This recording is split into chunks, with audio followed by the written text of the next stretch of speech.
Permakultur Reloaded New Techniken für den Traumgarten. Die Grundlagen der Permakultur. Was ist Permakultur? Permakultur bezeichnet ein nachhaltiges Design-Konzept, das sich an den Mustern und Systemen der Natur orientiert, harmonisch und produktiv Lebensraum zu schaffen. Sie integriert ökologische Prinzipien, menschliche Bedürfnisse und ökonomische Überlegungen. Ethik der Permakultur. Die Ethik der Permakultur basiert auf drei grundlegenden Prinzipien. Fürsorge für die Erde, Fürsorge für die Menschen und Gerechtfertigung der Ressourcen. Diese Ethik bildet das moralische Fundament für alle Permakulturpraktiken. Beobachten und reagieren. In der Permakultur ist es von entscheidender Bedeutung, die natürlichen Systeme zu beobachten und auf sie zu reagieren. Durch kontinuierliches Beobachten und Anpassen können nachhaltige Designs geschaffen werden, die sich dynamisch entwickeln. Artenvielfalt und Resilienz. Permakultur legt großen Wert auf Artenvielfalt und Resilienz. Durch die Förderung verschiedener Pflanzen und Tierarten wird die Stabilität und Widerstandsfähigkeit des Systems erhöht, was es besser befähigt, sich auf Veränderungen und Störungen anzupassen. Diese Grundlagen bilden das Herzstück der Permakultur und sind essentiell für das Verständnis und die Umsetzung dieser nachhaltigen Designphilosophie. Was ist Permakultur? Permakultur ist eine Designphilosophie und Methode, die auf Prinzipien ökologischer Nachhaltigkeit, Systemdenken und Zusammenarbeit mit der Natur basiert. Der Begriff Permakultur stammt aus dem Englischen und setzt sich aus den Wörtern permanent, dauerhaft Agriculture, Landwirtschaft, zusammen. A Word in den 1970er Jahren von den Australian Bill Mollison und David Holmgren geprägt. Das Hauptziel der Permakultur ist es, nachhaltige Lebensraum zu schaffen, die Bedürfnisse von Menschen erfüllen, und die natürlichen Ressourcen zu erschöpfen oder die Umwelt zu schädigen. Permakulturdesigns berücksichtigen dabei die Gesetzmäßigkeiten natürlicher Ökosysteme und versuchen, diese Prinzipien auf menschliche Siedlungen, Landwirtschaft, Gartenbau, Wasserwirtschaft und an der Bereich des menschlichen Lebens anzuwenden. Einige der grundlegenden Prinzipien der Permakultur umfassen: Beobachten und reagieren. Ein grundlegendes Verständnis der natürlichen Umgebung und der ökologischen Prozesse ist der Ausgangspunkt für jede Permakultur-Designarbeit. Kreislaufprinzipien. Ressourcen sollen in geschlossenen Kreislaufen genutzt werden, Abfall zu minimieren und Effizienz zu maximieren. Vielfalt nutzen und fördern. Die Schaffung und Erhaltung von vielfältigen Ökosystemen fördert zu robusteren und widerstandsfähigeren Systemen. Nutzung von Randbereichen. Die Schnittstellen zwischen verschiedenen Ökosystemen. Wie ZBU Bereich. Bieten oft reiche Ressourcen und Möglichkeiten für Produktivität. Anpassung und Veränderung. Permakulturdesigns sollen flexibel sein und sich an veränderte Umweltbedingungen anpassen können. Permakultur findet Anwendung in verschiedenen Bereichen, einschließlich nachhaltiger Landwirtschaft, Gartenbau, Stadtplanung, Architektur, Wasserwirtschaft, Alternative Energiequellen und Gemeinschaftsentwicklung. Es ist ein ganzheitlicher Herangehensweise, die darauf abzielt, eine harmonische Beziehung zwischen Mensch und Natur zu fördern. Die Prinzipien der Permakultur. Die Prinzipien der Permakultur sind eine Reihe von Leitlinien, die von Bill Mollison und David Holmgren entwickelt wurden, nachhaltiges Design in Landwirtschaft, Gartenbau, Architektur und Lebensstil zu fördern. Dies Prinzipien dienen als Werkzeugkasten für die Gestaltung von Systemen, die ökologisch nachhaltig, wirtschaftlich lebensvorhergehend sozial gerecht sind. Es gibt verschiedene Versionen der Prinzipien, aber im Allgemeinen umfassen sie beobachtend interagier, verbringt sich damit, ein System zu beobachten und zu verstehen. Bevor du Maßnahmen ergreifst, lern von der Natur und interagier mit ihr auf respektvolle Weise. Fangend speicher Energie, nutz natürlich Energiequellen wie Sonnenlicht, Wind und Wasser effizient und speicher sie für die Nutzung in Zeiten geringerer Verfügbarkeit. Und nutz erneuerbare Ressourcen, Arbeit mit natürlichen Kreisläufen, Ressourcen zu ernten und zu nutzen, und sie zu erschöpfen oder zu verschwinden. Produzier keinen Abfall. Entwurfsystem. Die Abfallprodukt nutzen oder in nützlich Ressourcen umwandeln, und reduzier so den Bedarf an externen Ingriffen. Gestalt mit Mustern und Strukturen. Erkennend nutzt die Muster und Strukturen in der Natur, effizient und produktiv Design zu schaffen. Nutzend reagier auf Veränderungen. Entwurf flexibel System. Die sich an verändert Bedingungen anpassen können. Und nutz Veränderungen als Gelegenheit für Innovation und Verbesserung. Gestalt von Mustern zu Details. Beginn mit einem Überblick über das Gesamtsystem und Arbeit dann schrittweise immer detaillierteren Lösungen. Integrier statt zu trennen. Nutzt die Synergien zwischen verschiedenen Elementen eines Systems, ihre Effizienz und Produktivität zu erhöhen. Nutzt klein und langsam Lösungen. Beginn mit kleinen Maßnahmen, die leicht umsetzbar sind. Und beobacht ihre Auswirkungen im Lauf der Zeit. Vermeid schnell, kurzfristige Lösungen, die langfristig unerwünschte Konsequenzen haben könnten. Nutzend Schutzvielfalt, erkennend Schutz die Vielfalt innerhalb eines Systems und für sie, Resilienz und Stabilität zu erhöhen. Nutz Randeffekt und akzeptier Feedback. Gestaltsystem. Die von den Wechselwirkungen zwischen verschiedenen Bereichen profitieren. Und nutz Feedback, kontinuierlich zu lernen und zu verbessern. Nutzend für der gemeinsam Ressourcen und Gemeinschaften. Arbeit mit anderen zusammen und Teilressourcen. Gemeinsam Ziel zu erreichen und das Wohlergehen der Gemeinschaft zu fördern.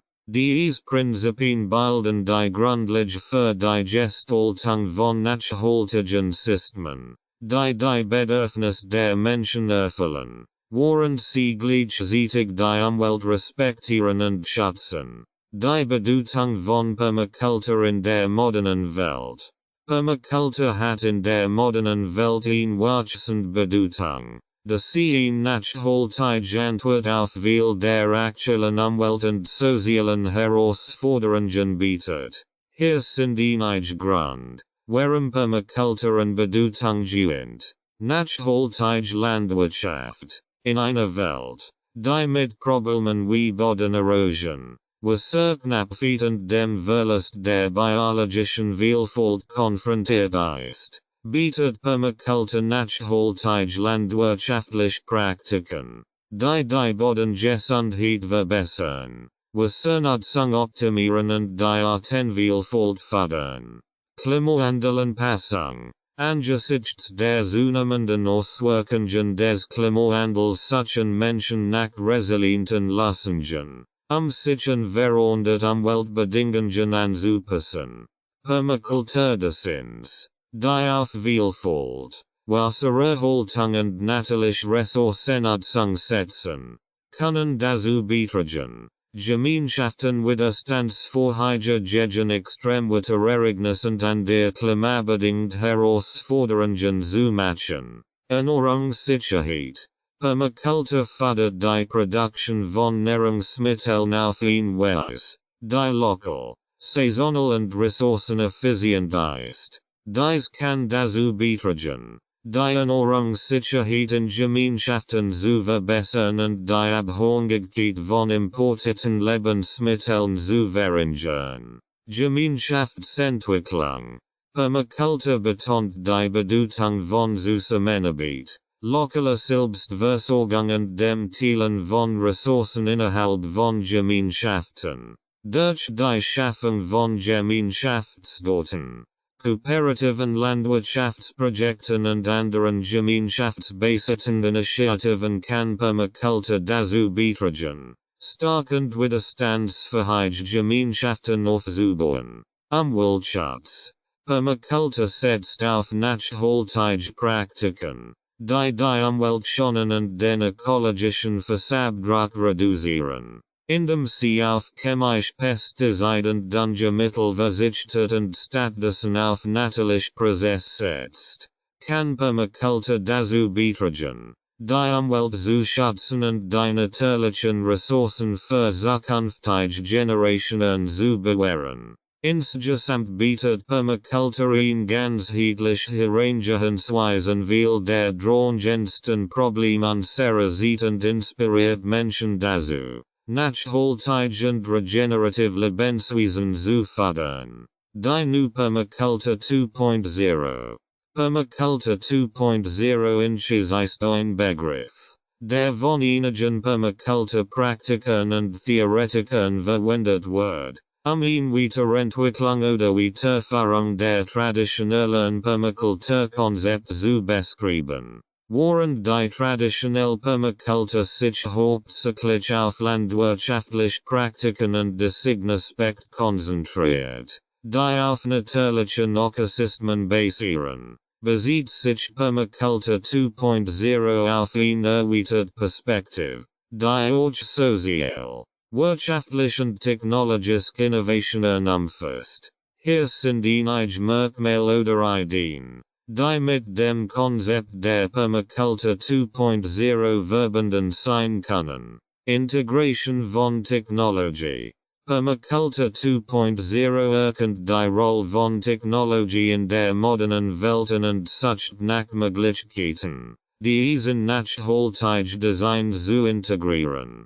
Dies kann die Nutzung von erneuerbaren Energien, intelligent Wassermanagementsystem oder innovative Anbaumethoden umfassen. Sozial Permakultur. Neben ökologischen Aspekten betont Permakultur 2.0 auch die Bedeutung von sozialen Systemen und menschlichen Beziehungen. Dies kann die Förderung von Gemeinschaft, Participation, Gleichberechtigung und sozialer Gerechtigkeit umfassen. Wirtschaftliche Resilienz.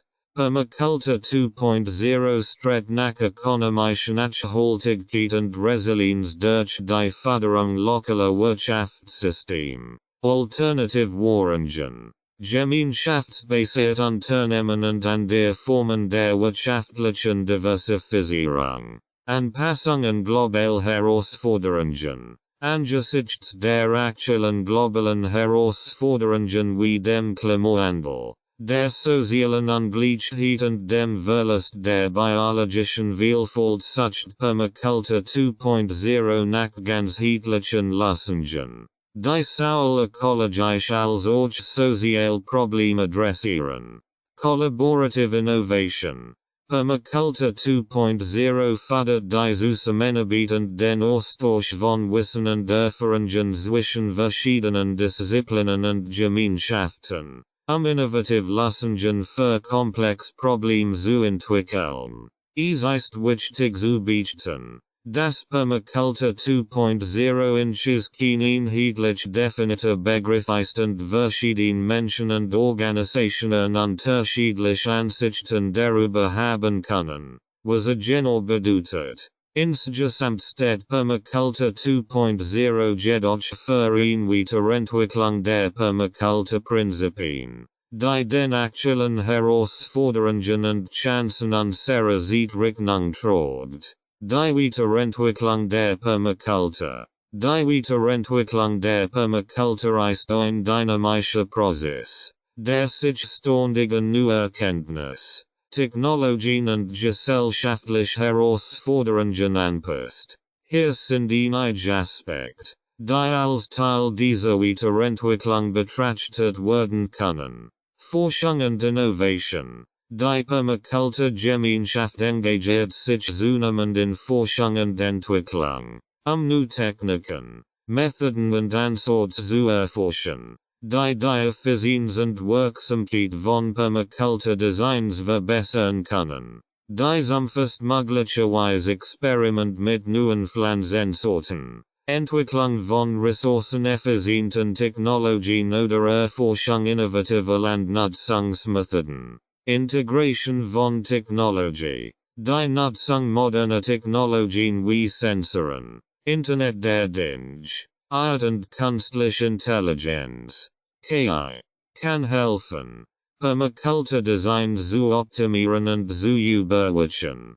Zum Beispiel können intelligent Beäußerungssystem den Serverbrauch reduzieren oder Datenanalysen dabei helfen, effizienter Anbaumethoden zu identifizieren. Sozial und kulturelle Dimensionen. Die Permakulturbewegung erweitert zunehmend ihren Fokus, sozial und kulturelle Aspekte zu besiegen. Dies beinhaltet die Förderung von Gemeinschaftsprojekten, die Stärkung lokaler Wirtschaftssystem, die Einbeziehung indigener Kenntnis und Praktiken sowie die Berücksichtigung der Bedürfnisse und Perspektiven verschiedener Bevölkerungsgruppen. Bildung und Verbreitung. Die Weiterentwicklung der Permakultur umfasst auch ein verstärkt Bildungsgebiet, mehr Menschen für nachhaltige Lebensweisen zu sensibilisieren und sie mit den Prinzipien und Techniken der Permakultur vertraut zu machen.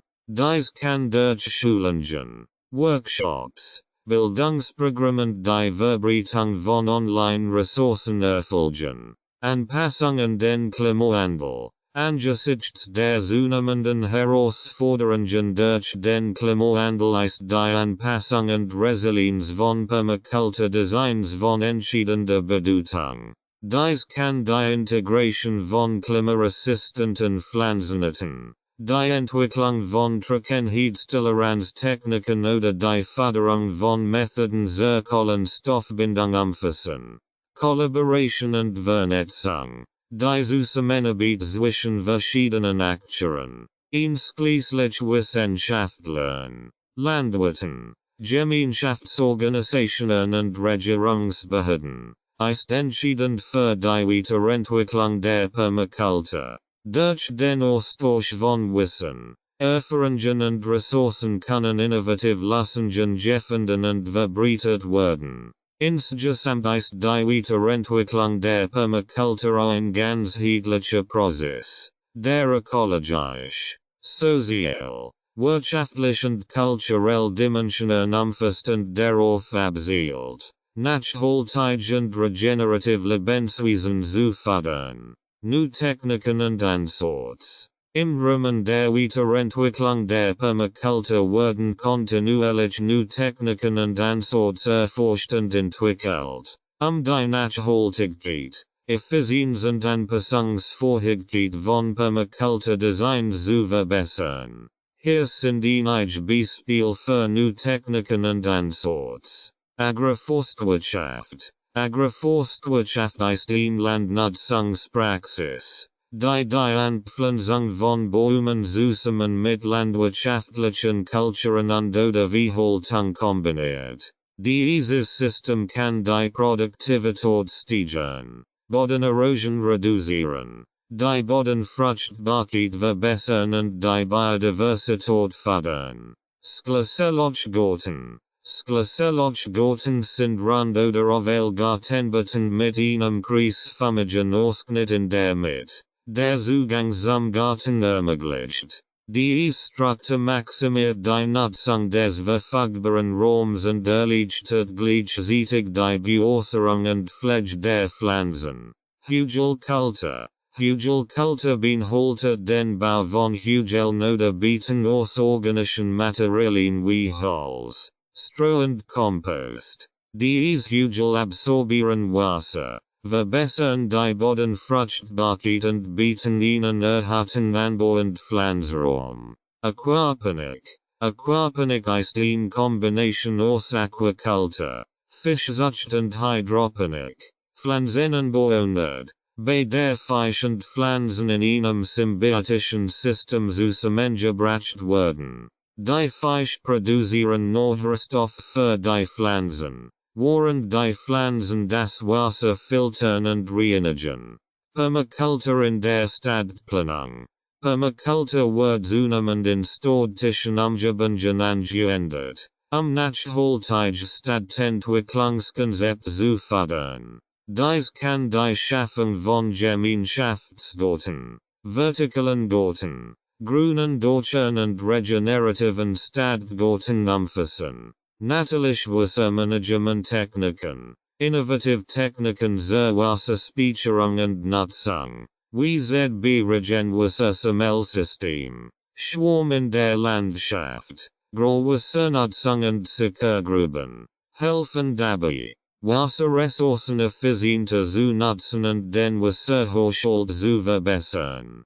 Permakultur Design für Resilienz. Nuanced im Bereich Permakultur Design zielen darauf ab, die Widerstandsfähigkeit gegenüber Klimaextremen und anderen Stressfaktoren zu verbessern. Dies kann die Integration von resilienten Pflanzenarten, die Gestaltung von Mikroklimazonen und die Schaffung von Rückzugsorten für Wildtiere umfassen. Dies Beispiel verdeutlichen, wie Permakultur Prinzipien kontinuierlich weiterentwickelt und auf verschiedenen Kontexten und Herausforderungen angewendet werden können, nachhaltige und regenerative Lebensweisen zu fördern. Integration von modernen Technologien. Die Integration moderner Technologien in Permakulturdesigns kann dazu beitragen, Effizienz zu steigern, Ressourcen zu schonen und die Gesamtleistung nachhaltiger Systeme zu verbessern.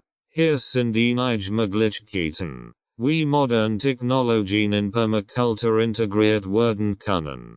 Smart Irrigation Systems, Intelligent Bewässerungssystem verwenden Sensoren und Automatisierungstechnologie, den Feuchtigkeitsgehalt des Bodens zu überwachen und die Bewässerung entsprechend anzupassen. Dadurch wird Wasser gespart und die Gesundheit der Pflanzen verbessert.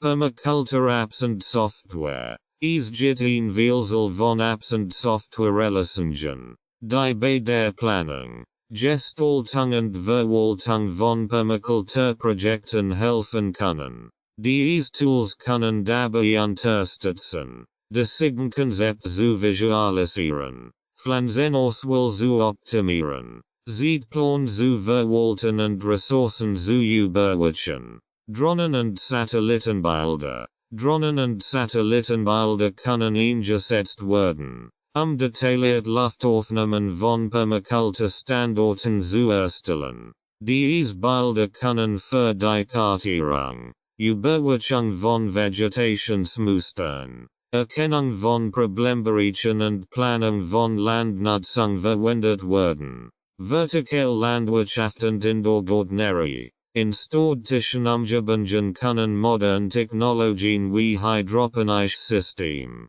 LED-Beleuchtung und automatisierte Klimasteuerung die Produktion von Lebensmitteln in vertikalen Farmen oder Indoor-Gärten ermöglichen. Dies kann dazu beitragen, den begrenzten Raum optimal zu nutzen und eine kontinuierliche Versorgung mit frischen Produkten sicherzustellen. Permakultur Monitoring und Analyse. Sensoren und Internet der Dinge.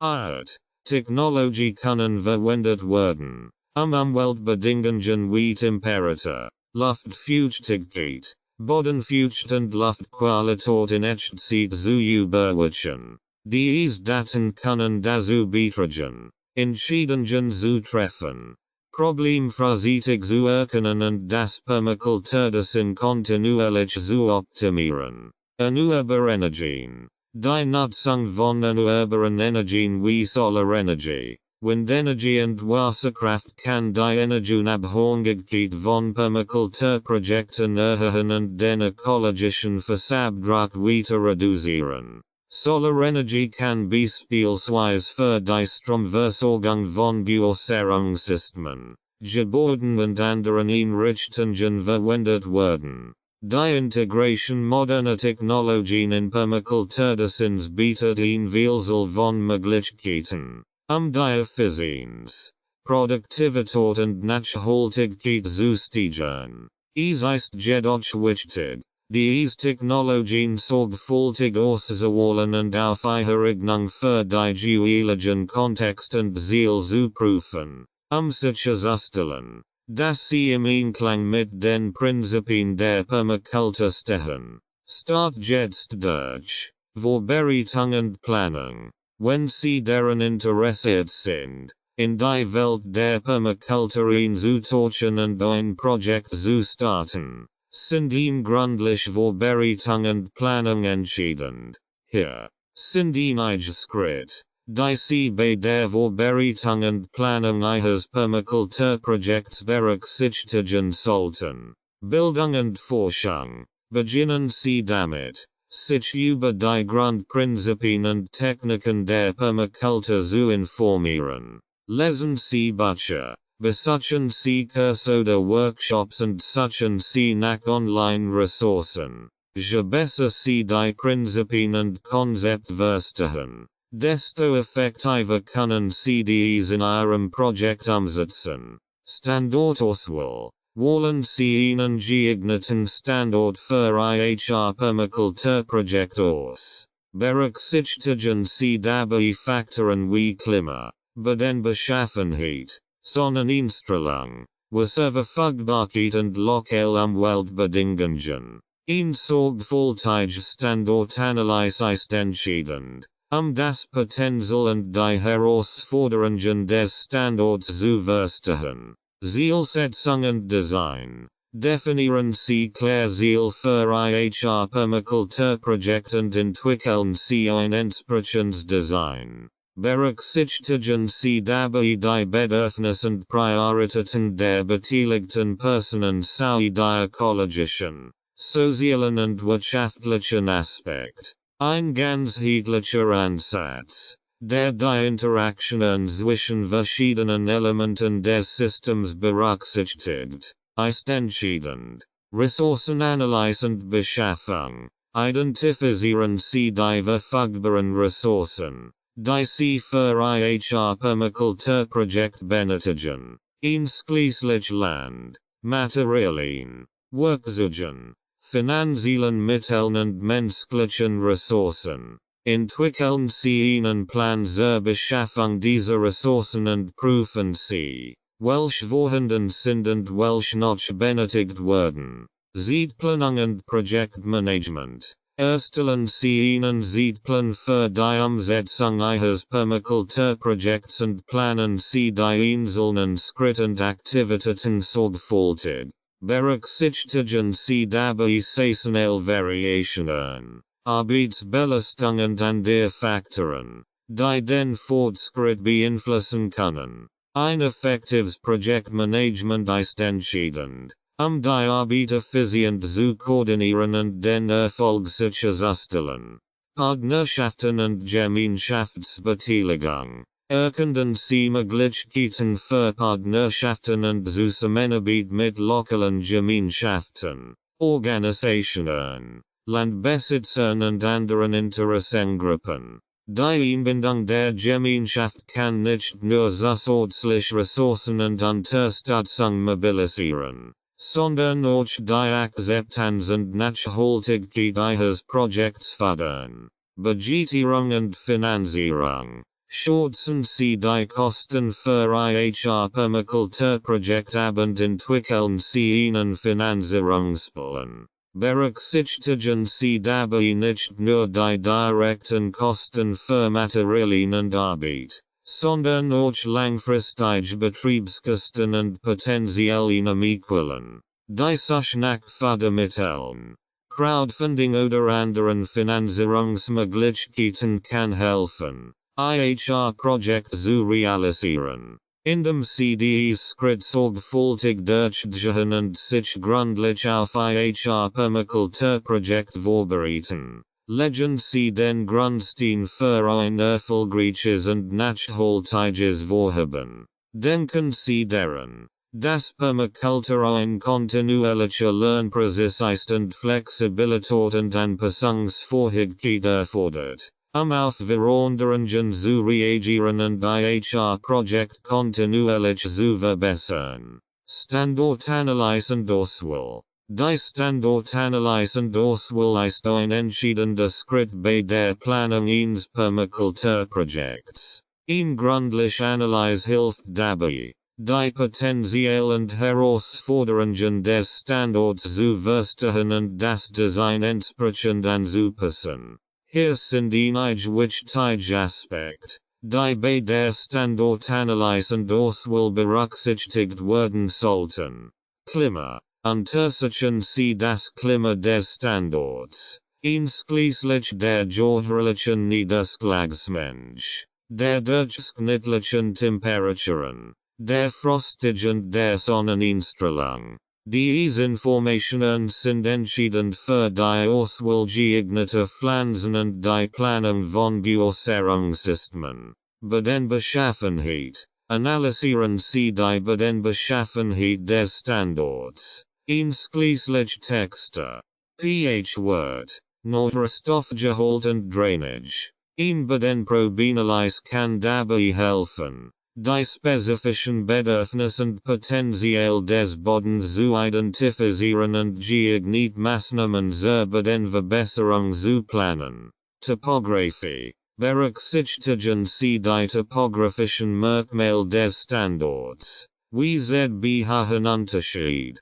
Hangnigung und Wasserabflussmuster. Diese Faktoren beeinflussen die Wasserverfügbarkeit, die Erosionsgefahr und die Gestaltung des Permakulturdesigns. Wasserquellen. Identifizieren Sie vorhandene Wasserquellen auf dem Standort. Wie Fluss, Busch, Seen oder Grundwasser. Berücksichtigen Sie auch die Möglichkeiten für Regenwassernutzung und Speicherung sowie die Integration von Wasserelementen wie Tiefen oder Sickergruben. Vegetation und Tierwelt. Untersuchen Sie die vorhandene Vegetation und Tierwelt des Standorts, das ökologisch Gleichgewicht zu verstehen und mögliche Wechselwirkungen mit Ihrem Permakulturprojekt zu berücksichtigen. Dies kann auch bei der Auswahl von Pflanzen und der Gestaltung von Lebensräumen für nützliche Tiere wie bestäubbar und natürlich Schädlingsbekämpfer helfen. Mikroklima. Berücksichtigen Sie die mikroklimatischen Bedingungen des Standorts. Wie Windschutz, Schatten, Luftfeuchtigkeit und Temperaturunterschied. Diese Faktoren können die lokalen Wachstumsbedingungen für Pflanzen beeinflussen und Möglichkeiten für Mikroklimazonen im Permakulturdesign bieten. Zugang und Infrastruktur. Prüfen Sie die Zugänglichkeit des Standorts sowie die Verfügbarkeit von Infrastrukturen wie Straßen, Stromversorgung und Wasserversorgung. Dies ist wichtig für den Transport von Materialien, den Zugang zu Märkten und die Integration von Technologien wie Solarenergie oder Bewässerungssystemen. Durch ein sorgfältige Standortanalyse und Auswahl können Sie die Grundlage für ein erfolgreiches und nachhaltiges Permakulturprojekt legen, das die natürlichen Ressourcen optimal nutzt und auf die spezifischen Bedingungen des Standorts abgestimmt ist. Bodenvorbereitung und Bodenverbesserung. Die Bodenvorbereitung und Bodenverbesserung sind entscheidend Schritt bei der Einrichtung eines Permakulturprojekts. Der gesunde Boden die Grundlage für eine erfolgreiche und nachhaltige Landwirtschaft bildet.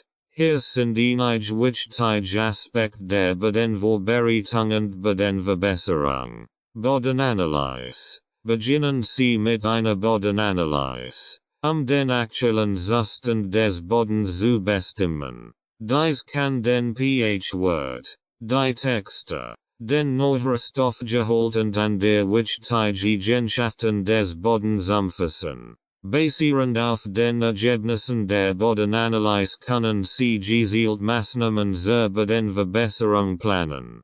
Kompostierung. Kompostierung ist eine effektive Methode zur Verbesserung der Bodenfruchtbarkeit und Struktur. Sammeln Sie organische Materialien wie Kachenabfall, Gartenabfall und Tiermist und kompostieren Sie zu hochwertigem Kompost. Der Kompost liefert Nährstoff, verbessert die Bodenstruktur und fördert das Bodenleben. Mulchen. Mulchen mit organischen Materialien wie Stroh, Laub, Grasschnitt oder Holzspinnen kann dazu beitragen, Feuchtigkeit im Boden zu halten, Unkrautwachstum zu reduzieren, die Bodentemperatur zu regulieren und die Erosion zu verhindern. Mulchen fördert auch den Abbau von organischem Material und die Bildung von Humus im Boden.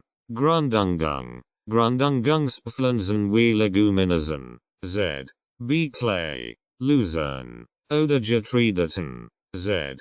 B. Roggen, Hafer, können den Boden mit Stickstoff anreichern, die Bodenstruktur verbessern und Unkraut unterdrücken. Sie können Grundumgangspflanzen entweder als Zwischenfrucht zwischen Haupt- und Bauphasen oder als Bodenbedeckung anbauen.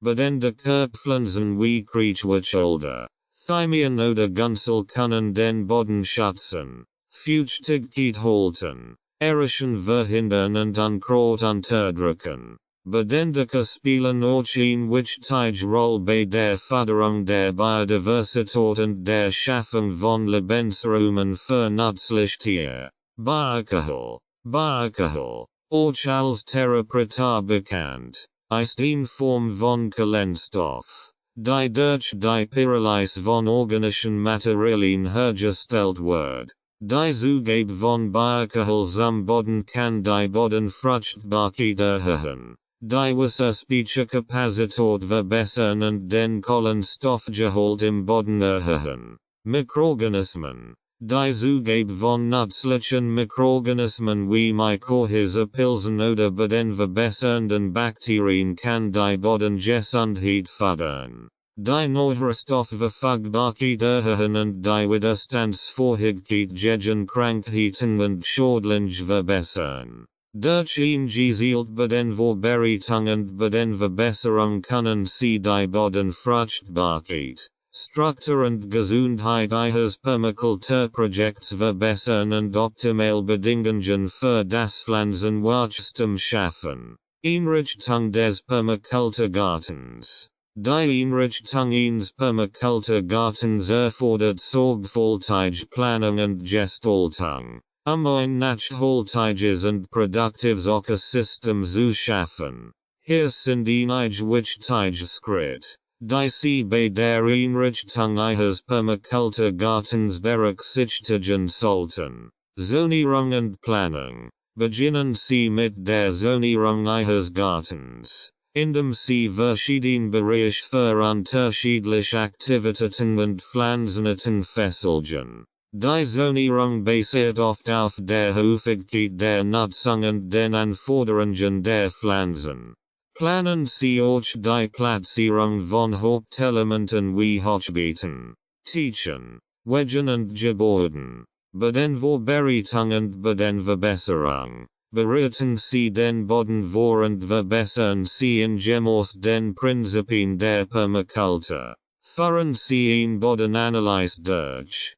Kompostieren Sie organische Materialien. Mulchen Sie den Boden und fügen Sie bei Bedarf wie Tierbodenverbesserungsmittel wie Grundumgang oder Bioalkohol hinzu. Pflanzenauswahl und Platzierung. Wählen Sie Pflanzenarten aus, die das Lokalklima und die Bodenbedingungen angepasst sind und die sich gegen Sietig ergänzen. Berücksichtigen Sie die Prinzipien der Mischkultur, das Wachstum zu fördern und Schädlinge abzuwehren.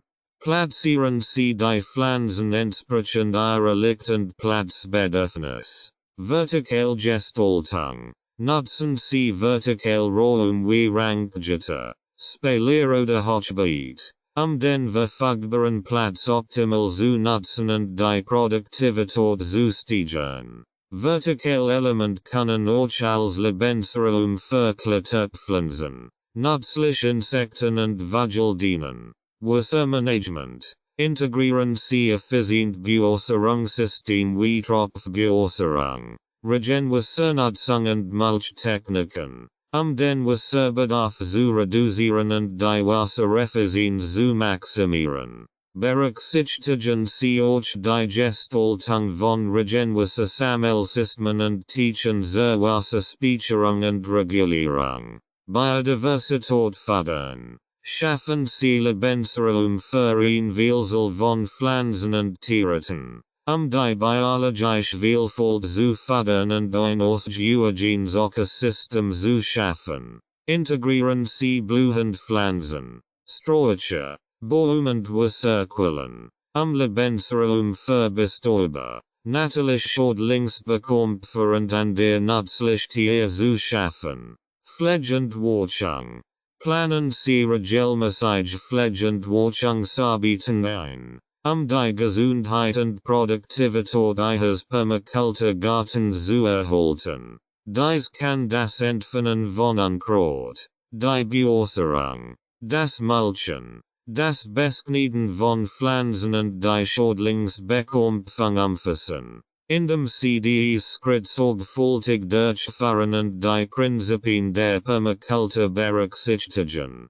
können Sie einen effizienten, nachhaltigen und produktiven Permakulturgarten schaffen, der sowohl für Sie als auch für die Umwelt von Nutzen ist. Gestalten mit Permakulturprinzipien. Das Gestalten mit Permakulturprinzipien beinhaltet die Schaffung von Lebensräumen und Systemen, die auf den ethischen Grundsätzen der Pflege der Erde, der Pflege der Menschen und der gerechten Verteilung von Ressourcen basieren. Hier sind einige Schlüsselprinzipien, die bei der Gestaltung mit Permakultur berücksichtigt werden sollten. Beobachten und reagieren. Beginnen Sie mit einer gründlichen Beobachtung des Standorts, einschließlich des Klimas, der Bodenbeschaffenheit, der topografischen Merkmale und der vorhandenen Vegetation. Reagieren Sie auf die Beobachtungen, indem Sie das Design entsprechend anpassen und auf die spezifischen Bedürfnisse und Potenzial des Standorts eingehen. Arbeiten mit der Natur. Gestalten Sie Ihr System so, dass es die natürlichen Prozesse und Muster der Umgebung nutzt und nachahmt. Integrieren Sie Element wie Vielfalt, Kreislaufprozess und Wechselwirkungen zwischen verschiedenen Elementen, ein widerstandsfähig und produktiv Umgebung zu schaffen. Nützlich Element maximieren. Identifizieren Sie nützlich Element wie Pflanzen, Tiere und Mikroorganismen, die zur Produktivität und Gesundheit des Systems beitragen, und maximieren Sie Ihre Präsenz und Wirksamkeit. Nutzen Sie synergistische Beziehungen und Wechselwirkungen zwischen den Elementen, positive Feedbackskliefen zu schaffen. Ressourcen nutzen und verschwinden minimieren. Nutzen Sie verfügbare Ressourcen effizient und minimieren Sie Verschwendung und Abfall. Integrieren Sie Praktiken wie Recycling, Kompostierung, Wassernutzung und Energiesparmaßnahmen, den ökologischen Fußabdruck zu reduzieren und Ressourcen nachhaltig zu nutzen.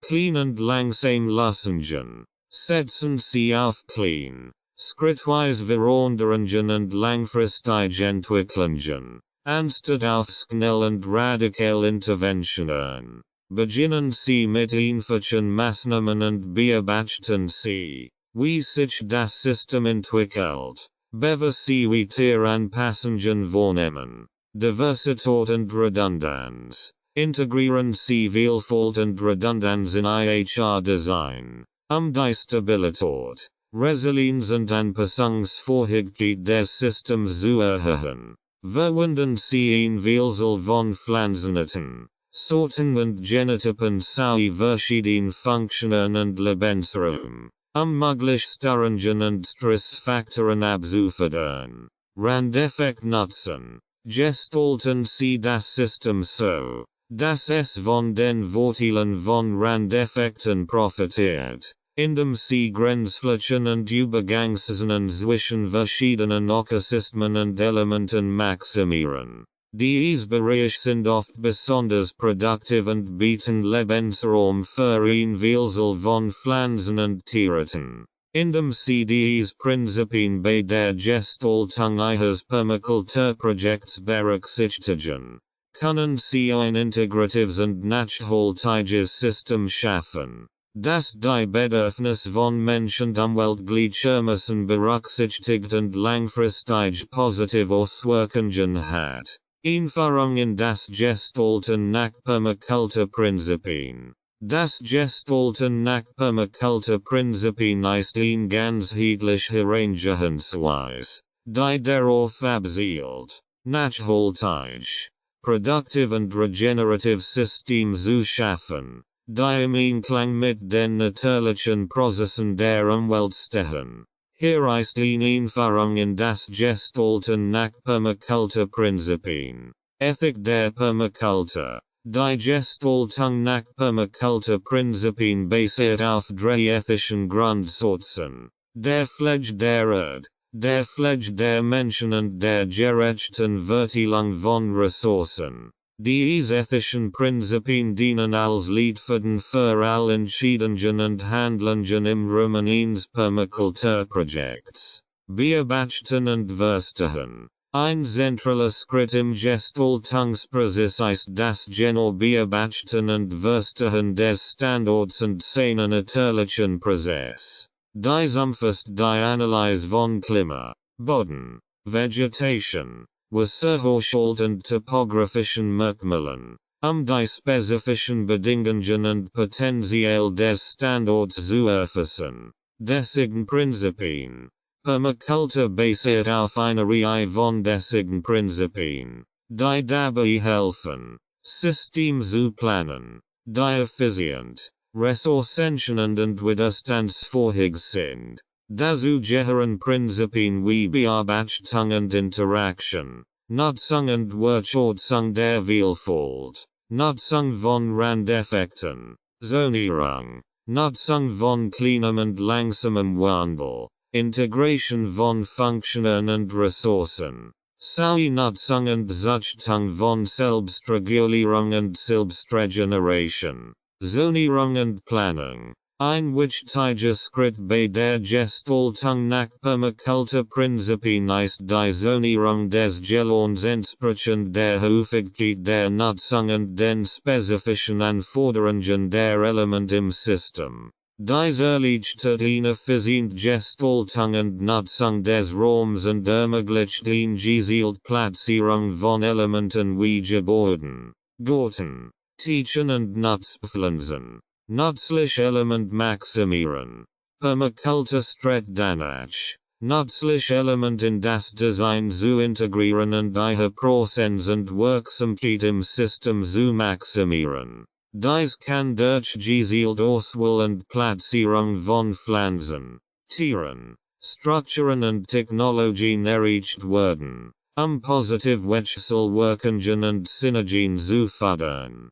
Ressourcen nutzen und verschwinden minimieren. Ein weiteres Prinzip der Permakultur ist die effiziente Nutzung von Ressourcen und die Minimierung von Verschwendung und Abfall. Dies beinhaltet Praktiken wie Recycling, Kompostierung, Nutzung erneuerbarer Energien und Wassereinsparung, den ökologischen Fußabdruck zu reduzieren und Ressourcen nachhaltig zu nutzen. Anpassung und Evolution. Permakultur-Designs sind dynamisch und anpassungsfähig, und sie entwickeln sich im Lauf der Zeit weiter. wichtiger Aspekt des Gestaltens nach Permakulturprinzipien ist daher die Fähigkeit, auf Veränderungen und Feedback aus der Umwelt zu reagieren und das Design kontinuierlich anzupassen und zu verbessern. Indem sie dies Prinzipien und Konzepte verstehen und anwenden, können sie nachhaltig und regenerativ System gestalten, die Bedürfnis von Mensch und Umwelt gleichermaßen berücksichtigen und langfristig positive Auswirkungen haben. Anwendung von Schlüsselkonzepten wie Zonierung und Schichtung. Die Anwendung von Schlüsselkonzepten wie Zonierung und Schichtung ist entscheidend für die Gestaltung nach Permakulturprinzipien. Sie dazu beitragen, effizient, produktiv und nachhaltig System zu schaffen. Hier ist, wie dies Konzept angewendet werden können. Zonierung. Die Zonierung beinhaltet die Einteilung des Gelons in verschiedene Zonen basierend auf der Häufigkeit der Nutzung und den spezifischen Anforderungen der Elemente im System. Typische Zonen können sein: Wohnzone, häufig genutzt; Produktionszone, gemäßigter Nutzungsgrad; Randzone, natürlich Übergangsbereich und Wildniszone. Gering oder Nutzung. Die Zonierung erleichtert eine effiziente Planung und Nutzung des Raums, in dem Element entsprechend ihrer Funktion und Bedeutung platziert werden. Schichtung. Die Schichtung bezieht sich auf die Anordnung von Pflanzen und anderen Elementen in vertikalen Schichten, den Raum optimal zu nutzen und Synergien zwischen den Elementen zu fördern. In einem wohlgeten beispielsweise können Hochbäume die Bierschicht bilden, gefolgt von mittelgroßen Sträuchern, krautigen Pflanzen auf Bodenebene und Bodendecken. Durch die Schichtung entsteht ein Vielzahl von Mikrolebensräumen und ökologischen Nischen, die Lebensraum und Nahrung für verschiedene Pflanzen und Tiere bieten. Anwendung in der Praxis. Bei der Gestaltung eines Permakulturgartens können Sie die Zonierung und Schichtung nutzen, das Layout und die Platzierung von Elementen zu planen. Platzieren Sie häufig genutzt Element wie Gemüsebeet, Kräutergarten und Komposthaufen in der Nähe des Wohnbereiches, Wohnzone. Während weniger genutzt Element wie Obstbaum und Honigstall in weiter entfernt Zonen. Produktionszone. Platziert werden können. Schichten Sie Pflanzen in vertikaler Richtung, indem Sie Hochbäume, mittelgroße Sträucher, krautige Pflanzen und Bodendecken verwenden, ein vielfältig und produktive Vegetation zu schaffen. Integrieren Sie auch andere Element wie Tisch, Wedge, Trockenmauern und Nutztier in das Design und berücksichtigen Sie deren Platzierung entsprechend der Zonierung und Schichtung. Die Anwendung von Schlüsselkonzepten wie Zonierung und Schichtung ermöglicht es Ihnen, einen effizienten und produktiven Permakulturgarten zu gestalten, der die Prinzipien der Nachhaltigkeit und Integration widerspiegelt.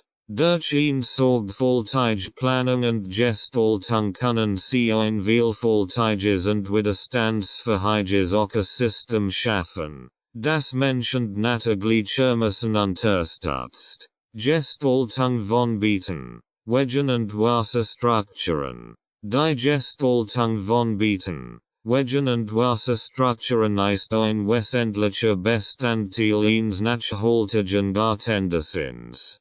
Hier sind einige Tipps für die Gestaltung dieser Element. Beet. Verwenden Sie Hochbeet, die Bodenqualität zu verbessern, die Drainage zu fördern und das Unkrautsystem zu reduzieren. Gestalten Sie die Beet so, dass sie leicht zugänglich sind und eine bequeme Arbeitsposition ermöglichen, die Pflege und zu erleichtern. Nutzen Sie Mischkultur und Companion Planting, die Produktivität zu steigern und schädlinge abzuwehren. Berücksichtigen Sie dies an Instralungen den Schattenwurf, die Pflanzen entsprechend ihren Lichtbedürfnissen anzuordnen. Wedge. Planen Sie Wedge strategisch, Ihnen einfachen Zugang zu den verschiedenen Bereichen des Gartens zu ermöglichen. Verwenden Sie Materialien wie Kies, Schotter oder Holzhacksknitzel, ihn fest und durchlässig Oberfläche zu schaffen. Gestalten Sie die Wedge so, dass sie sich harmonisch in die Gesamtgestaltung des Gartens einfügen und ästhetisch ansprechend sind. Berücksichtigen Sie die Breite der Wedge, ihn angemessen Durchgangsfläche zu gewährleisten, aber auch Platz zu sperren. Wasserstrukturen. Integrieren Sie Wasserstrukturen wie Tisch, Brunnen oder Regenwassersammelsystem, die Wasserressourcen zu nutzen und die Biodiversität zu fördern. Stellen Sie sicher, dass die Wasserstrukturen gut geplant und gebaut sind, Undichtigkeiten zu vermeiden und die Wasserqualität zu erhalten. Schaffen Sie Lebensraum für Wasserpflanzen, Fische an der Wasserlebewesen, die ökologische Vielfalt zu unterstützen. Denken Sie daran, dass Wasserstrukturen auch ästhetische Element sind und zur Schaffung einer entspannten und harmonischen Atmosphäre im Garten beitragen können. Integration und Verbindung.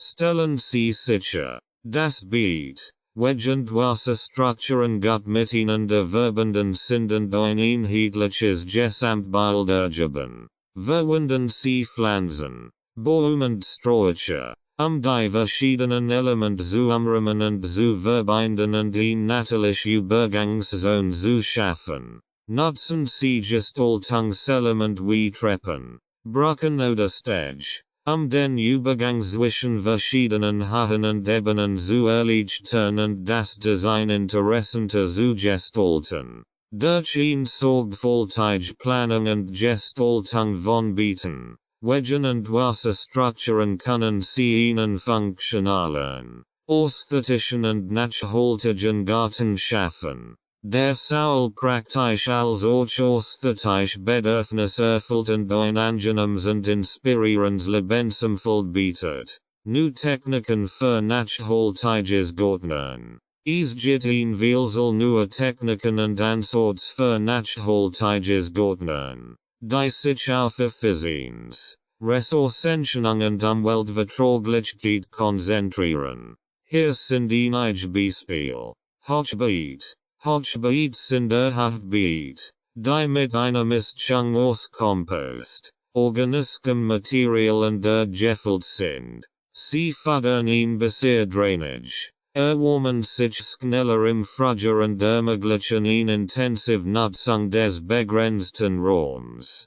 Hochbeet reduzieren auch den Bedarf an Bodenbearbeitung und erleichtern die Pflege der Pflanzen. Regenerative Landwirtschaft. Regenerative Landwirtschaft ist ein Ansatz, der darauf abzielt, die Gesundheit des Bodens wiederherzustellen und zu verbessern, indem auf natürliche Prozesse und Prinzipien zurückgreift. Techniken wie Mulchen, Grunddüngung, Fruchtwechsel und die Integration von Tierhaltung können dazu beitragen, die Bodenfruchtbarkeit zu erhöhen, Erosion zu reduzieren und die biologische Vielfalt zu fördern. Permakultur Design. Permakultur Design ist ein ganzheitlicher Ansatz, der sich auf die Schaffung nachhaltiger und regenerativer Systeme konzentriert, die im Einklang mit den natürlichen Prozessen der Umwelt stehen. Permakultur-Prinzipien wie Zonierung, Schichtung, Nutzung von Randeffekten und Integration von Funktionen werden verwendet, effizient und produktiv Lebensraum zu gestalten. Wasserbetriebshaftungstechniken. Wasserbetriebshaftungstechniken wie Regenwassernutzung, Tropfchenbewässerung, Mulchen und Bodenverbesserung können dazu beitragen, Den was Serverbroch zu reduzieren und die Effizienz der Beäußerung zu steigern. Regenwasser System können Regenwasser von Dorchen oder berflichen Ableitungen zur Beäußerung von Pflanzen oder zur Nutzung im Haushalt sammeln. Vertical Gardening. Vertikales Gärtnern nutzt vertikal Raum wie Wand, Säulen oder Regal, Pflanzen anzubauen. Durch den Einsatz von vertikalen Strukturen können sie den verfügbaren Raum optimal nutzen und die Produktivität steigern. Vertikales Gärtnern eignet sich besonders für den Anbau von kletternden Pflanzen wie Bohnen, Erbsen, Tomaten oder Gurken. Hydroponic und Aquaponik.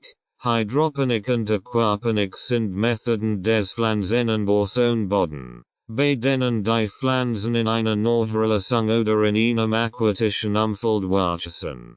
Hydroponisch System verwenden Nährstofflösungen, während Aquaponik System die Integration von Fischhaltung und Pflanzenanbau nutzen. Wobei die Abfall der Fisch als Nährstoffquelle für die Pflanzen dienen. Einsatz von Technologie. Modern Technologien wie Sensoren, Art, Internet der Dinge und künstliche Intelligenz können eingesetzt werden, den Anbau von Pflanzen zu optimieren, Ressourcen zu überwachsen und Entscheidungsprozesse zu automatisieren. Diese Technologien können dazu beitragen, den Wasserverbrauch zu reduzieren, den Energieverbrauch zu optimieren und die Effizienz des Gärtnerns zu steigern. Agroforstwirtschaft. Integration von Bäumen und Sträuchern. Die Agroforstwirtschaft ist eine nachhaltige landwirtschaftliche Praxis, die Integration von Bäumen und Sträuchern in landwirtschaftliche Systeme umfasst. Diese Form der Landnutzung bietet zahlreiche ökologische, wirtschaftliche und soziale Vorteile.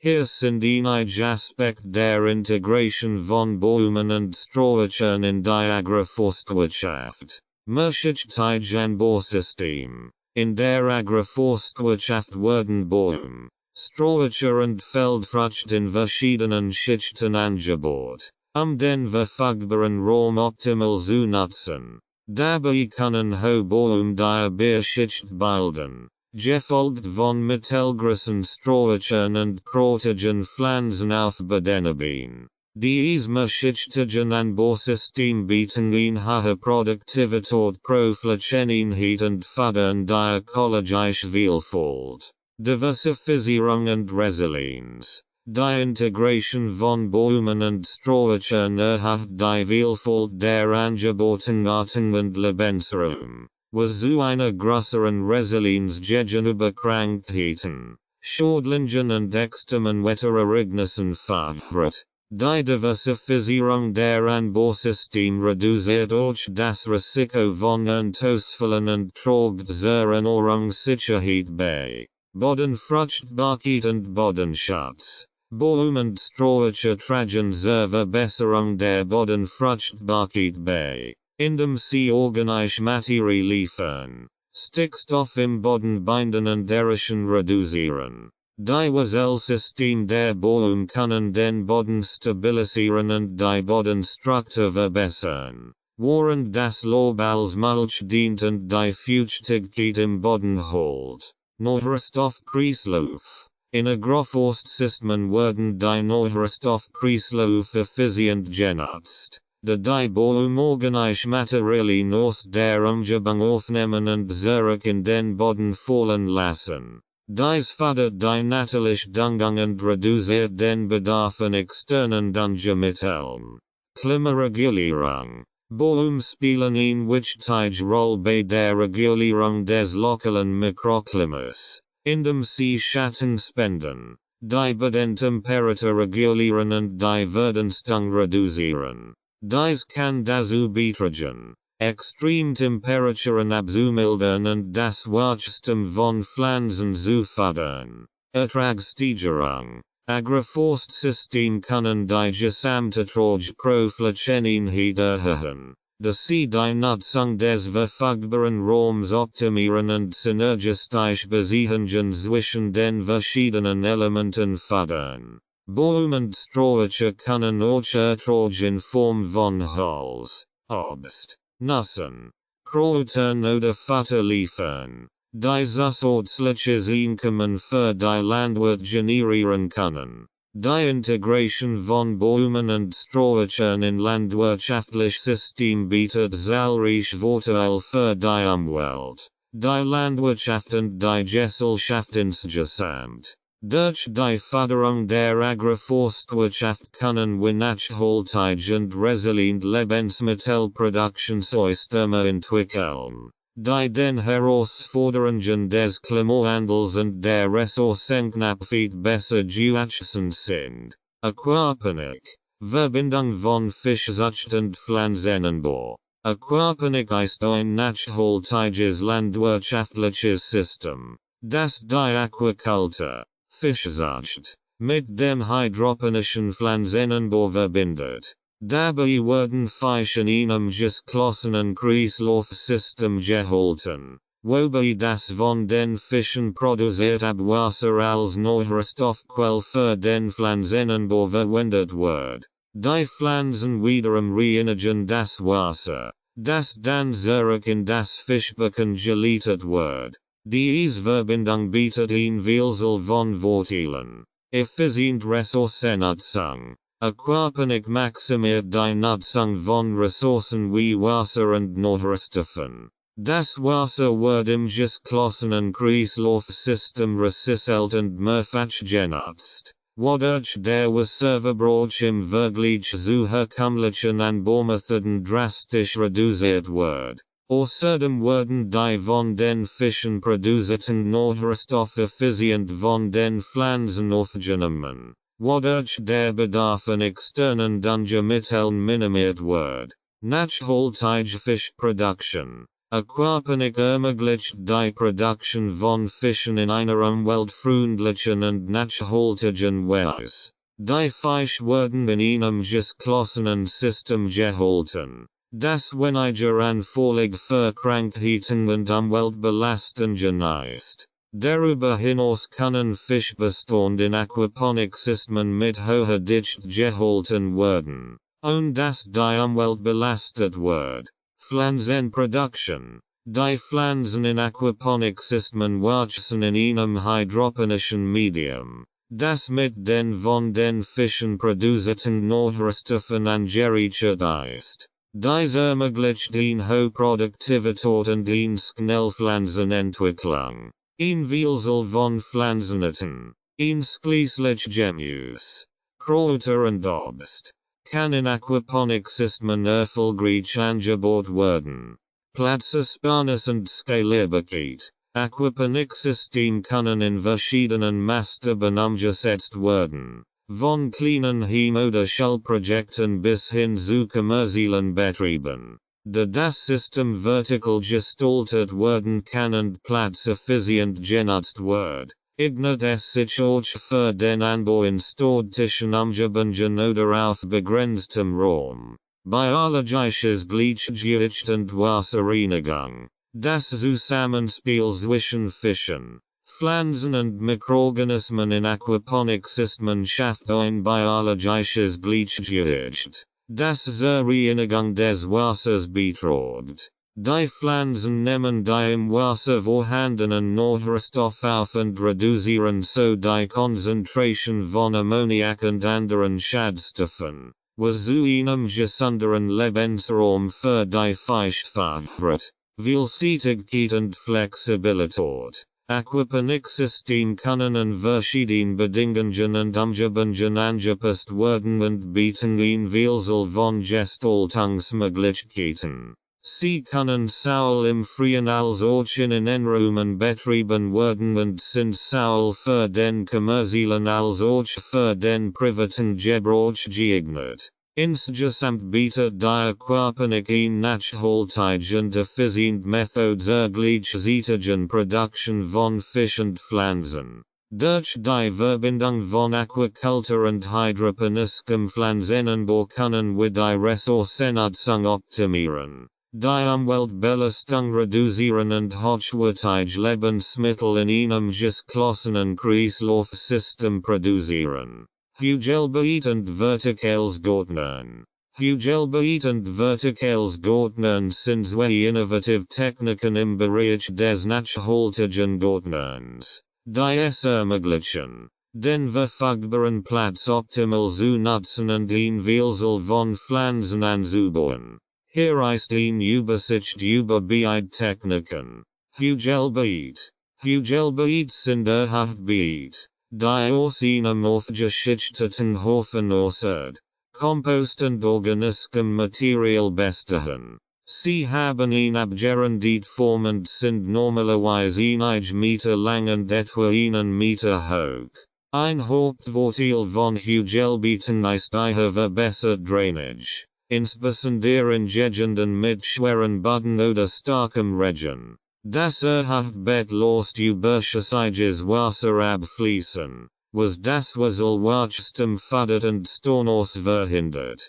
Hugelbeet bieten auch eine warme Umgebung für das Pflanzenwachstum, da die Erde sich schneller erwärmt als bei flachen Beeten. Dies kann besonders in kaleren Klimazonen oder zu Beginn der Gartensaison von Vorteil sein. Zusätzlich erleichtert die Erhardung der Hugelbeet die Pflege und, da weniger Buchen erforderlich ist. Dies kann den Rücken schonen und die Arbeit im Garten angenehmer machen. Hugelbeet können für den Anbau einer Vielzahl von Pflanzen verwendet werden, einschließlich Gemüse, Kräuter, Blumen und Beerensträucher. Vertikales Gärtnern. Vertikales Gärtnern bezieht sich auf die Nutzung vertikaler Flächen, Pflanzen anzubauen. Dies kann durch die Verwendung von Ranggittern, vertikalen Pflanzkosten,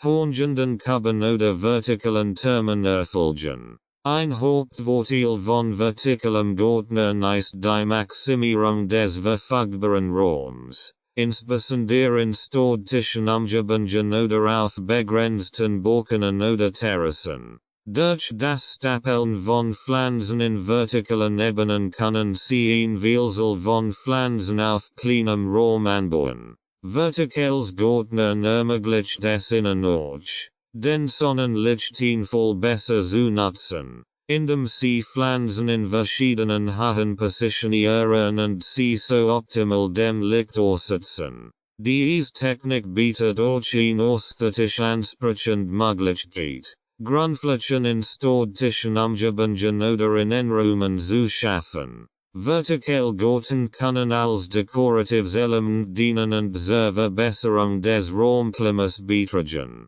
Vertikales Gärtnern eignet sich für eine Vielzahl von Pflanzen, darunter Kräuter, Salat, Blumen, Erdbeeren und sogar kleine Gemüsesorten wie Tomaten oder Paprika. Durch die Kombination von Hugelbeeten und vertikalem Gärtnern können Gärtner den verfügbaren Platz maximal nutzen und eine Vielzahl von Pflanzen in einer effizienten und ästhetisch ansprechenden Weise anbauen. Diese Techniken sind ideal für Menschen mit begrenztem Platzangebot oder für diejenigen, die nach innovativen Möglichkeiten suchen, ihren Garten zu gestalten. Pflegend und im Permakultur Garten.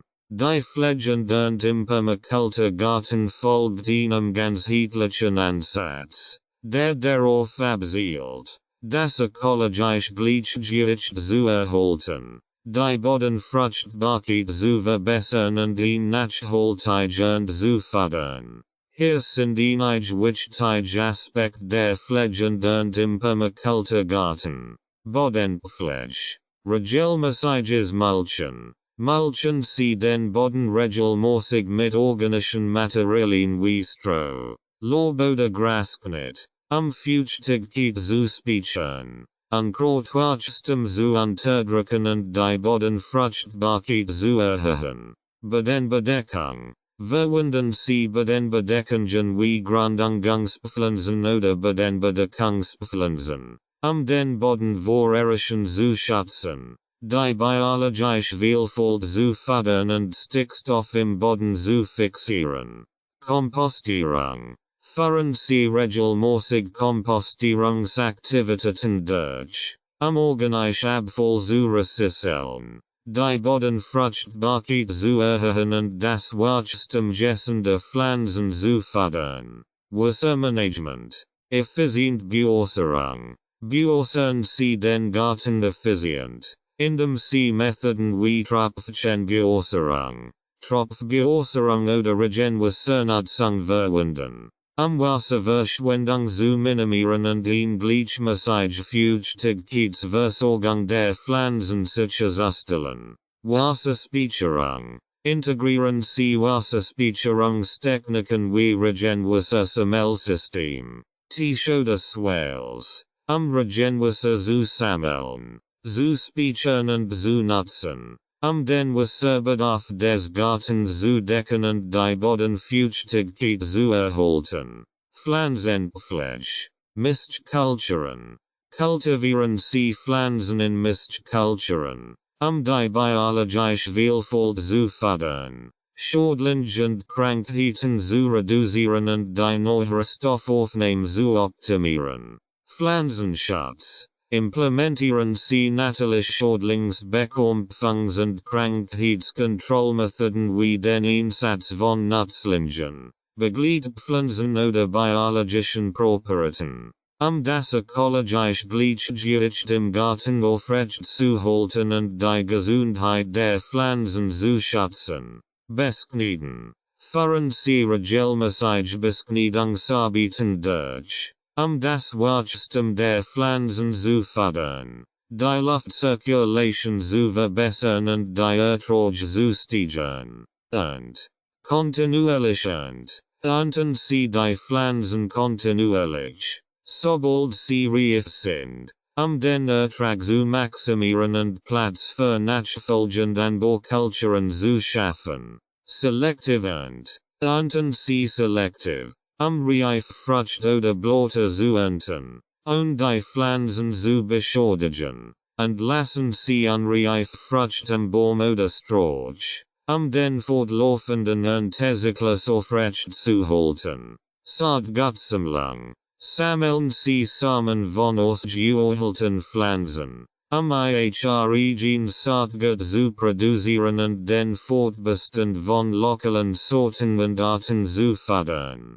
Natürliche Schädlingsbekämpfung und Krankheitsprävention. Die Permakultur betont die Bedeutung natürlicher Schädlingsbekämpfungs- und Krankheitspräventionsmethoden, die das ökologische Gleichgewicht im Garten fördern und die Gesundheit der Pflanzen schützen, ohne auf synthetische Chemikalien zurückzugreifen.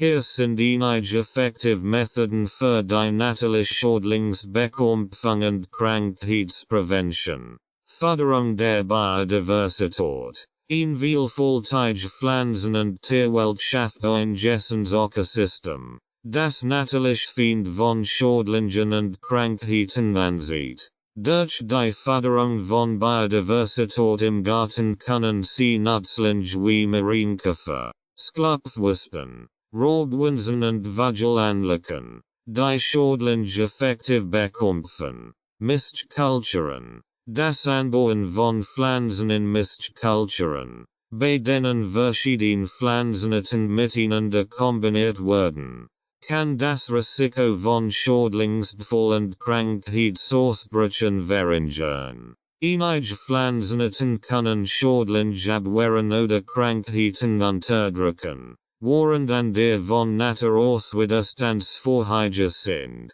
Begleitpflanzen. Das Hinzufügen von Begleitpflanzen, die bekanntermaßen Schädlinge abwehren oder Krankheiten vorbeugen, kann ein wirksame Methode zur natürlichen Schädlingsbekämpfung und Krankheitsprävention sein. Beispielsweise können Ringelblumensknecken abwehren, während Knoblauch oder Zwiebeln gegen Pilzkrankheiten schützen können. Förderung von Nutzlingen. Die Schaffung eines Lebensraums für Nutzlinge wie Bienen, Marienkäfer und Sklapwespen kann dazu beitragen, das Gleichgewicht zwischen Schädlingen und natürlichen Feinden aufrecht zu halten. Das Anpflanzen von blühenden Pflanzen oder das Bereitstellen von Nistmöglichkeiten kann Nutzlinge anlocken und fördern. Biologisch Propriet. Der Einsatz von biologischen Präparaten wie Nemel, Bacillus thuringiensis Bt oder Kieselga kann ein wirksame Methode zur Bekämpfung von Schädlingen und Krankheiten sein, und die Umwelt zu belasten. Diese Präparate zielen gezielt auf bestimmte Schädlinge ab und sind für Nutzlinge in der Regel unbedenklich. Gessend Bodenpflege. Ein gessender Boden fördert gessend Pflanzen, die widerstandsfähiger gegen Schädlinge und Krankheiten sind. Durch die Aufrechterhaltung einer ausgewogenen Bodenstruktur und Fruchtbarkeit können sie das Wachstum gessender Pflanzen fördern und das Risiko von Krankheitsausbrüchen verringern. Fruchtfolge und Fruchtwechsel. Das regelmäßige Wechseln von Anbaupflanzen auf einem Beet kann dazu beitragen, die Ansammlung von Schädlingen und Krankheiten zu verhindern, da diese auf bestimmte Pflanzenarten spezialisiert sind. Ein sorgfältig geplant Fruchtfolge kann das Gleichgewicht im Garten aufrechterhalten und das Risiko von Schädlingsbefall und Krankheitsausbrüchen verringern. Indem sie diese Methoden zur natürlichen Schädlingsbekämpfung und Krankheitsprävention im Permakulturgarten anwenden, können sie ein gessundes und widerstandsfähiges Ökosystem schaffen, das auf die natürlichen Prozesse der Umwelt zurückgreift und die Notwendigkeit von synthetischen Chemikalien minimiert. Ernten im Einklang mit der Natur. Das Ernten im Einklang mit der Natur ist ein grundlegendes Prinzip der Permakultur, das darauf abzielt, eine nachhaltige und respektvolle Beziehung zur Umwelt zu pflegen. Hier sind einige wichtige Aspekte des Erntens im Einklang mit der Natur. Beobachtung und Achtsamkeit. Bevor Sie ernten, ist es wichtig, den Zustand ihrer Pflanzen und des gesamten Ökosystems zu beobachten. Achten Sie auf Anzeichen von Reif, Gesundheit und Wachstum, den optimalen Zeitpunkt für die Ernte zu bestimmen. Seien Sie achtsam und respektvoll gegenüber der Natur und den lebenden Organismen in Ihrem Garten. Selective Ernte. Wählen Sie selektiv aus, welche Pflanzen oder Früchte Sie ernten möchten, und lassen Sie an der Pflanzen weiter wachsen, das ökologische Gleichgewicht aufrechtzuerhalten und die Biodiversität zu fördern. Vermeiden Sie übermäßiges Ernten oder Abholzen, das die Regenerationsfähigkeit der Pflanzen beeinträchtigen kann. Nachhaltige Erntemethoden. Verwenden Sie schonende Erntemethoden, die Pflanzen und den Boden respektieren und minimal Auswirkungen auf das Ökosystem haben. Vermeiden Sie den Einsatz von Maschinen oder Werkzeugen, die den Boden verdichten oder die Umgebung stören können, und ernten Sie von Hand, wenn möglich. Erhaltung der Samenvielfalt. Sammeln und bewahren Sie Samen von ausgewählten Pflanzen, die genetische Vielfalt zu erhalten und die Artenanpassungen lokal Bedingungen zu fördern. Die Erhaltung der Samenvielfalt ist entscheidend für die langfristige Nachhaltigkeit und Resilienz Ihres Gartens. Kompostierung und Rückführung von Nährstoffen. Nutzen Sie Unterrückston und organischen Abfall, Kompost herzustellen und die Nährstoffe zurück in den Boden zu führen. Die Kompostierung ist eine effektive Methode, den Boden zu verbessern, die Bodenfruchtbarkeit zu erhöhen und das Wachstum gessender Pflanzen zu fördern. Vermeidung von Verschwendung. Ernten sie nur so viel, wie sie benötigen, und vermeiden sie Verschwendung von Lebensmitteln. Nutzen sie ein typisches Zusammenmischen. Trocknen oder einfrieren für die späte Verwendung und teilen sie überschüssige Produkt mit Familie, Freunden oder Nachbarn. Wertschätzung und Dankbarkeit. Siegen sie Wertschätzung und Dankbarkeit gegenüber der Natur für die Nahrungsmittel, die sie ernten, und nehmen sie sich Zeit, die Schönheit und Fülle ihres Gartens zu genießen. Durch die Entwicklung einer tiefen Verbindung zur Natur können sie ein tiefes Verständnis für die Bedeutung von Nachhaltigkeit und Harmonie im Garten gewinnen. Indem sie dies Prinzipien des Erntens im Einklang mit der Natur in ihrem Permakulturgarten anwenden, können sie eingesund, nachhaltig und respektvoll Beziehung zur Umwelt entwickeln und langfristig hochwertige Erträge erzielen. Lagerung und Konservierung von Erzeugnissen. Die Lagerung und Konservierung von Erzeugnissen ist ein wichtiger Schritt, die Frische und Qualität der Lebensmittel zu erhalten und eine langfristige Verfügbarkeit zu gewährleisten. Hier sind einige Bücher Methoden zur Lagerung und Konservierung von Erzeugnissen. Kachel und Trockenlagerung. Die meisten Gemüse und Früchte bleiben lange frisch, wenn sie kachel und trocken gelagert werden. Verwenden sie Kachel, gut belüftet Lagerort wie Keller, Speisekammer oder Kachelschrank, die Haltbarkeit zu verlängern. Atmungsaktiv Behälter. Verwenden sie Atmungsaktiv Behälter wie Kub, Papiertüten oder Netz, die Luftzirkulation die Lebensmittel zu ermöglichen. Dadurch wird die Feuchtigkeit reduziert und die Bildung von Schimmel oder Fäulnis verringert. Trennung von Ethylenproduzierenden und Ethylenempfindlichen Lebensmitteln. Einige Lebensmittel produzieren das reifiges Ethylen, das den Reifeprozess anderer Lebensmittel beschleunigen kann. Bewahren sie ethylenempfindliche Lebensmittel wie Kartoffeln, Karotten und Äpfel getrennt von ethylenproduzierenden Lebensmitteln wie Bananen, Tomaten und Birnen auf, eine lange Haltbarkeit zu gewährleisten. Einlagern in sandigem Boden oder Holzkisten. Einige Wurzelgemüse wie Kartoffeln, Karotten und Rüben können gut in sandigem Boden oder Holzkisten gelagert werden. Der sandige Boden oder das Holz helfen, die Feuchtigkeit zu absorbieren und eine gleichmäßige Lagerung zu ermöglichen. Einmachen oder einkochen. Einmachen oder einkochen ist eine Büchermethode zur Konservierung von Obst, Gemüse, Marmeladen und Chutneys. Durch das Einkochen in Gläsern oder Dosen und das Versiegeln werden Lebensmittel haltbar gemacht und können über Monate oder sogar Jahre gelagert werden. Trocknen. Trocknen ist eine effektive Methode zur Konservierung von Kräutern, Obst und Gemüse. Durch das Trocknen werden Wasserentzug und das Wachstum von Mikroorganismen gehemmt, was zu einer längeren Haltbarkeit führt.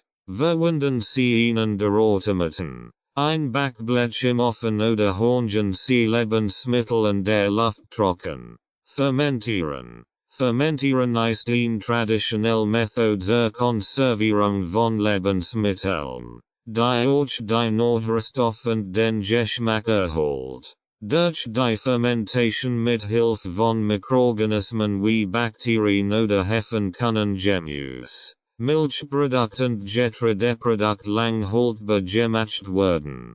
Vakuumverpackung. Vakuumverpackung ist eine moderne Methode zur Konservierung von Lebensmitteln, bei der die Luft aus dem Behälter entfernt wird, Oxidation und Verderb zu verhindern. Verwenden sie speziell Vakuumiergerät und Beutel, Lebensmittel luftdicht zu verpacken und ihre Haltbarkeit zu verlängern. In dem CDEs Methoden zur Lagerung und Konservierung von Unterzugnissen anwenden.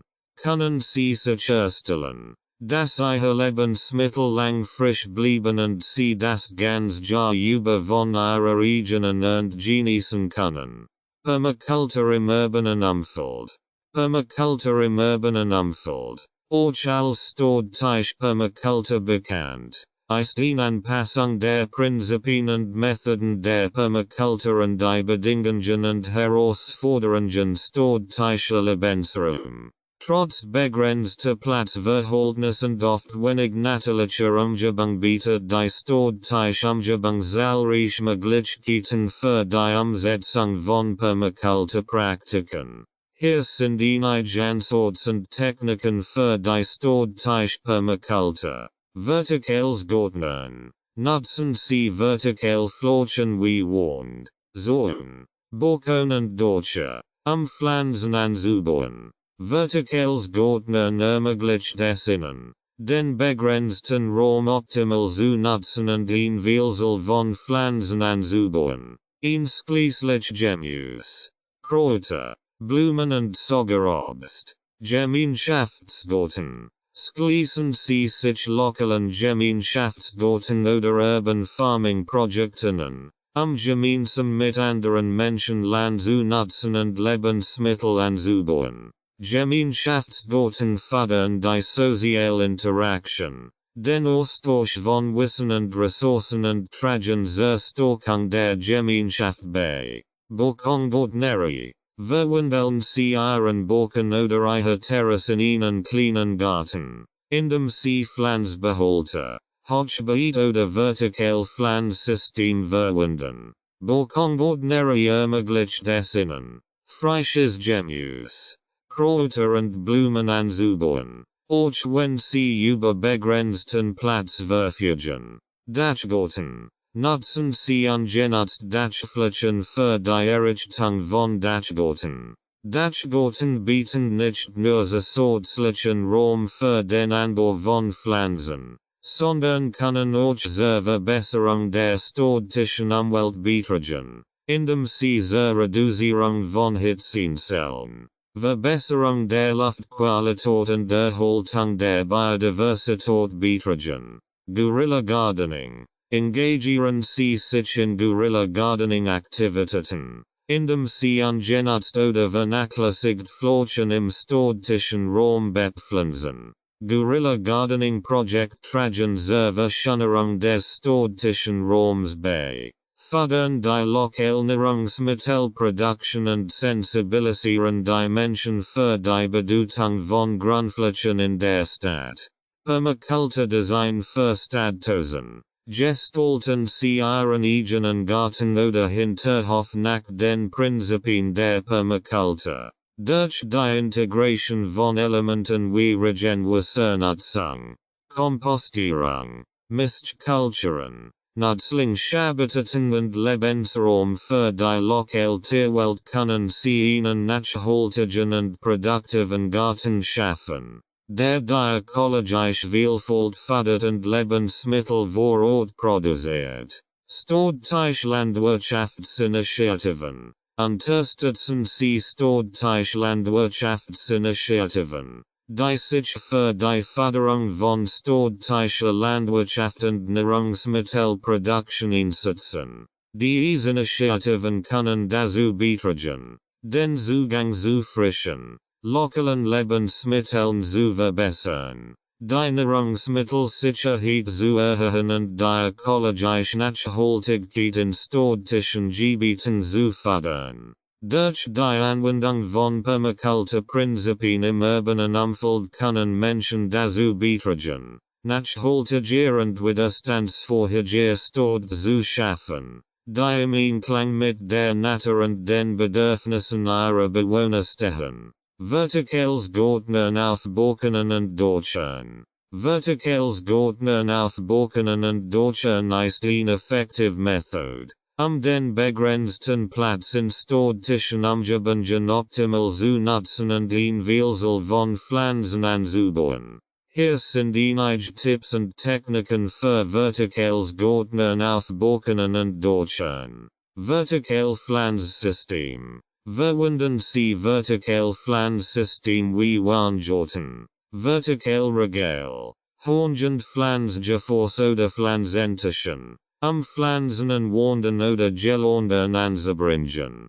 Dieses System ermöglichen es Ihnen, mehr Ebenen für den Anbau von Pflanzen zu schaffen und den verfügbaren Raum optimal zu nutzen. Leicht Pflanzgefors. Verwenden Sie leichtgewichtige Pflanzgefors aus Kunststoff. Stoff oder recycelten Materialien. Das Gewicht auf Balkonen und Dächern zu reduzieren. Vermeiden Sie Schwertopf oder Gefors aus Ton oder Keramik, die das Gewicht belasten und die Struktur beschädigen können. Wasserretentionssysteme. Installieren Sie Wasserretentionssysteme wie Bewässerungsstopfsystem, automatische Bewässerung oder Selbstbewässerungstopf. Eine gleichmäßige Bewässerung der Pflanzen zu gewährleisten und den Wasserbedarf zu minimieren. Dies ist besonders wichtig auf sonnigen Dächern,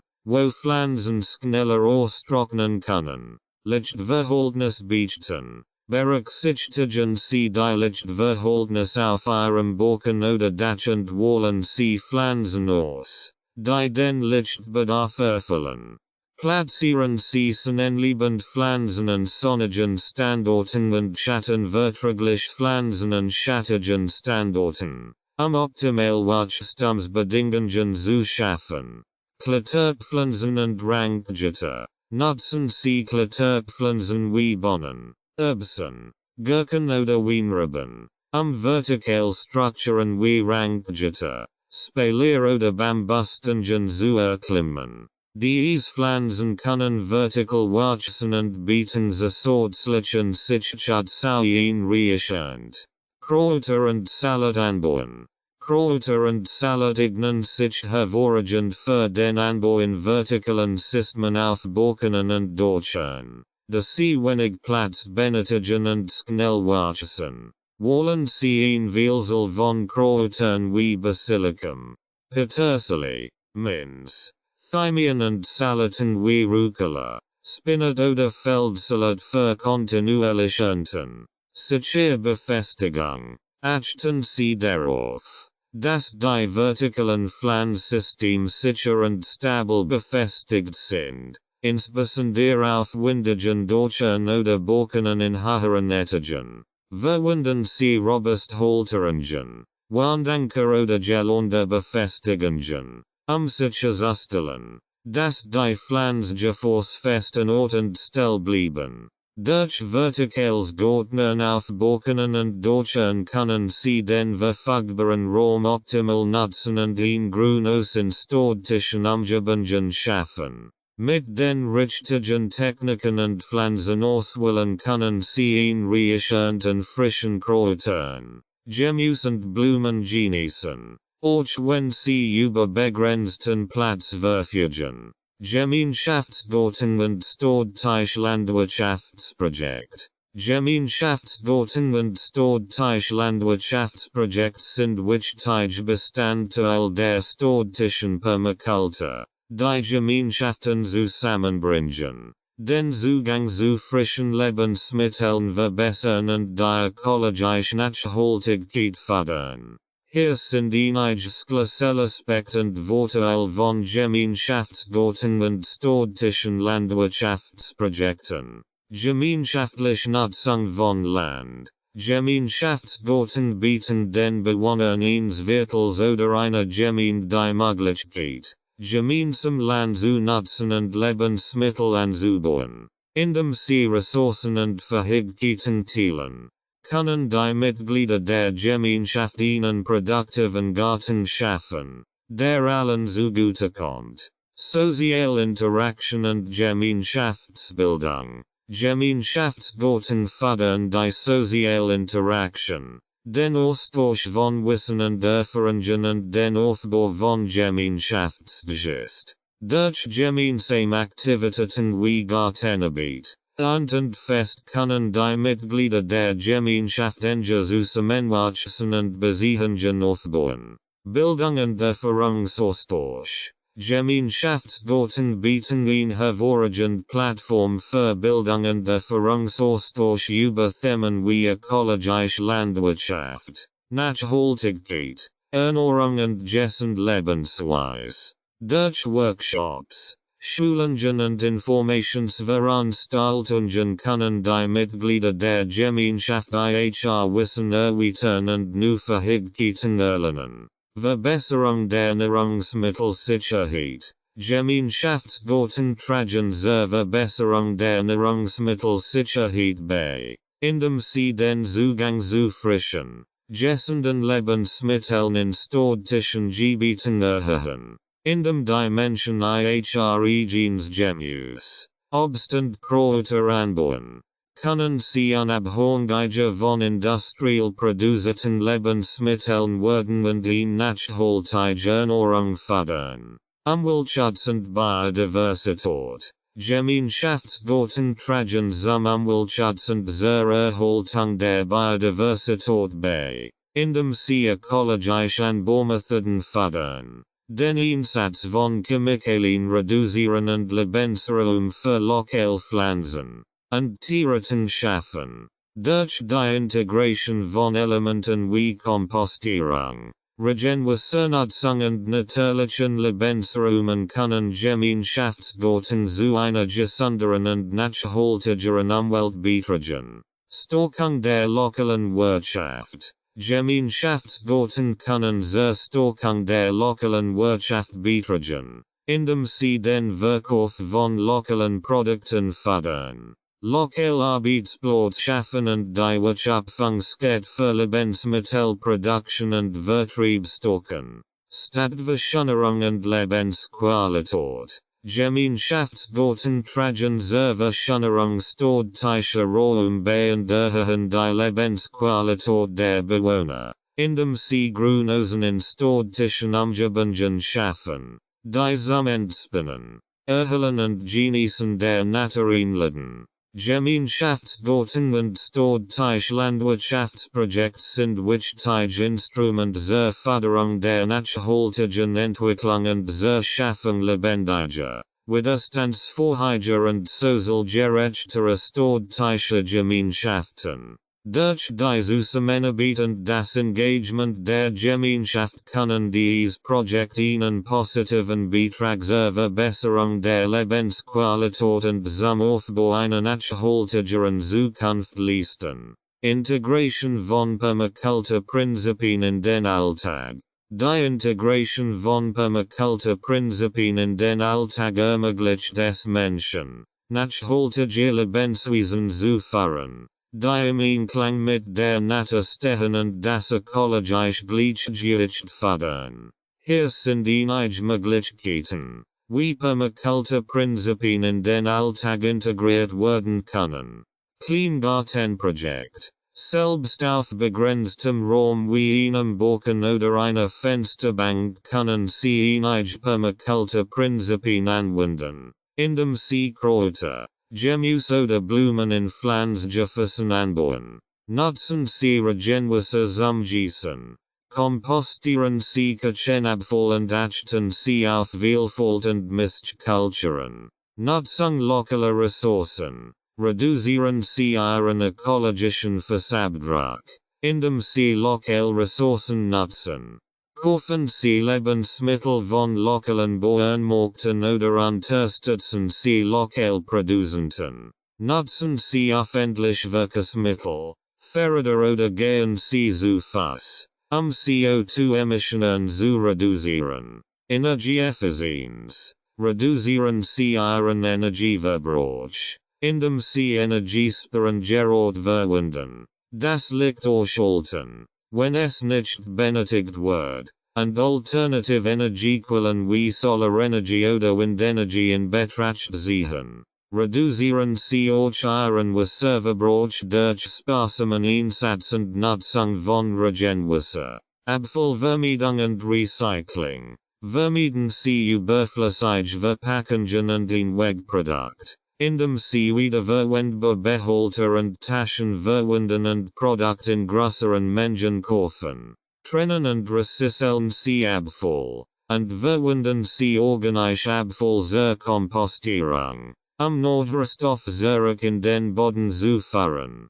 Selbstversorgung und Eigenproduktion. Versichern sie, so viel wie möglich selbst herzustellen. Sei es durch Anbau von Lebensmitteln, Herstellung von Reinigungs- oder Pflegeprodukten oder Reparatur von Gegenständen. Durch Selbstversorgung können sie unabhängiger werden und gleichzeitig in Verbindung zur Natur aufrechterhalten. Bildung und Wissensaustausch. Informieren sie sich über Permakultur-Prinzipien und tauschen sie ihr Wissen und ihre Erfahrungen mit anderen aus. Besuchen sie lokale Workshops, Kurse oder Veranstaltungen, mehr über ökologische Landwirtschaft, nachhaltige Lebensweise und Selbstversorgung zu erfahren. Achtsamer Konsum. Seien Sie sich bewusst über die Auswirkungen ihrer Konsumentscheidungen auf die Umwelt und die Gesellschaft.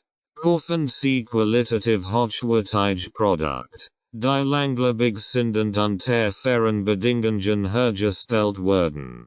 Prüfen Sie, ob Sie das Produkt wirklich benötigen und ob es aus nachhaltigen Quellen stammt. Indem sie dies Permakultur-Prinzipien in ihren Alltag integrieren, können sie dazu beitragen, eine nachhaltige und harmonische Beziehung zur Natur aufzubauen und einen positiven Beitrag zur Schaffung einer lebenswerteren Zukunft für alle zu leisten. Schritt für Schritt Anleitung zu einer Permakultur embarken.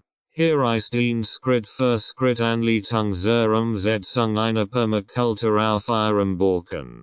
Analyse des Standorts. Beobachten Sie den Balken, Informationen über Lichtverhältnis, Windrichtung und Stocksaue mikroklimatische Bedingungen zu sammeln. Berücksichtigen Sie, wie viel Sonnenlicht der Balken erhält und welche Bereiche möglicherweise schattig sind.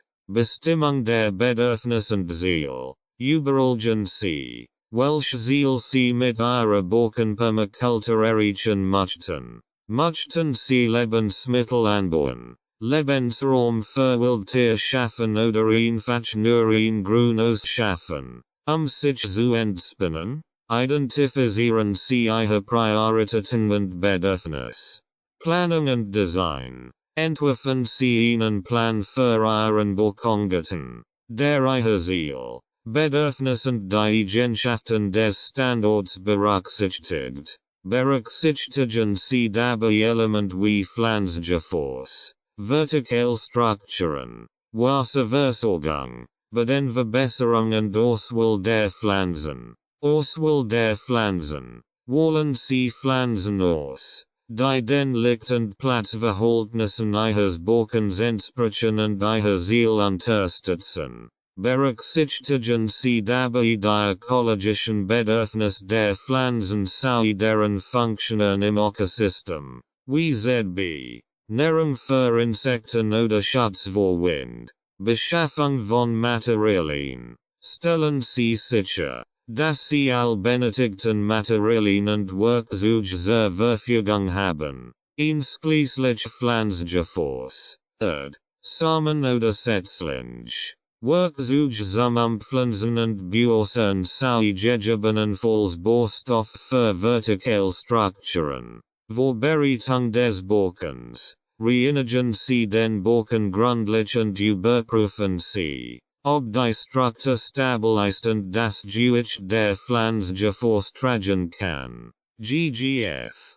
Reparieren oder verstärken Sie den Boden oder das Gelände, die Sicherheit zu gewährleisten. Anbau und Pflege. Pflanzen Sie Ihre ausgewohlten Pflanzen in die vorbereiteten pflanzliche Force und kümmern Sie sich regelmäßig sie. Achten Sie auf ausreichend Bewässerung, Düngung, Schutz vor Schädlingen und Krankheiten sowie regelmäßig Beobachtung und Anpassung. Überwischen sie den Bockongeten regelmäßig und passen sie das Design und die Pflege entsprechend den sich ändernden Bedingungen an. Nehmen sie sich Zeit, zu beobachten, wie sich die Pflanzen entwickeln, und lernen sie aus ihren Erfahrungen. Kontinuierliche Verbesserung, arbeiten sie kontinuierlich daran, ihren Bockongeten zu verbessern und zu erweitern. Experimentieren sie mit neuen Pflanzenarten, Anbaumethoden oder Permakultur-Techniken und teilen sie ihre Erfahrungen mit anderen.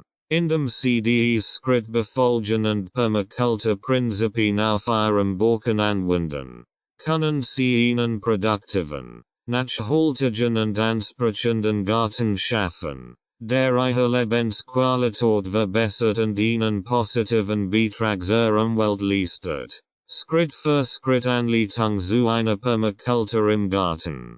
Hier ist ein Schritt für Schritt Anleitung zur Umsetzung einer Permakultur in Ihrem Garten. Beobachtung und Analyse. Nehmen Sie sich Zeit, Ihren Garten zu beobachten und wichtige Informationen über den Standort zu sammeln. Berücksichtigen Sie Faktoren wie Sonneneinstrahlung, Bodenbeschaffenheit, Wasserzufuhr, Mikroklima und bestehend Pflanzen- und Tierpopulationen. Fesselung von Zielen und Prioritäten. Definieren Sie Ihr Ziel für den Garten. Wie ZB. Die Erzeugung von Lebensmitteln. Die Förderung der Artenvielfalt. Die Schaffung eines Erholungsorts oder die Verbesserung der Umweltqualität.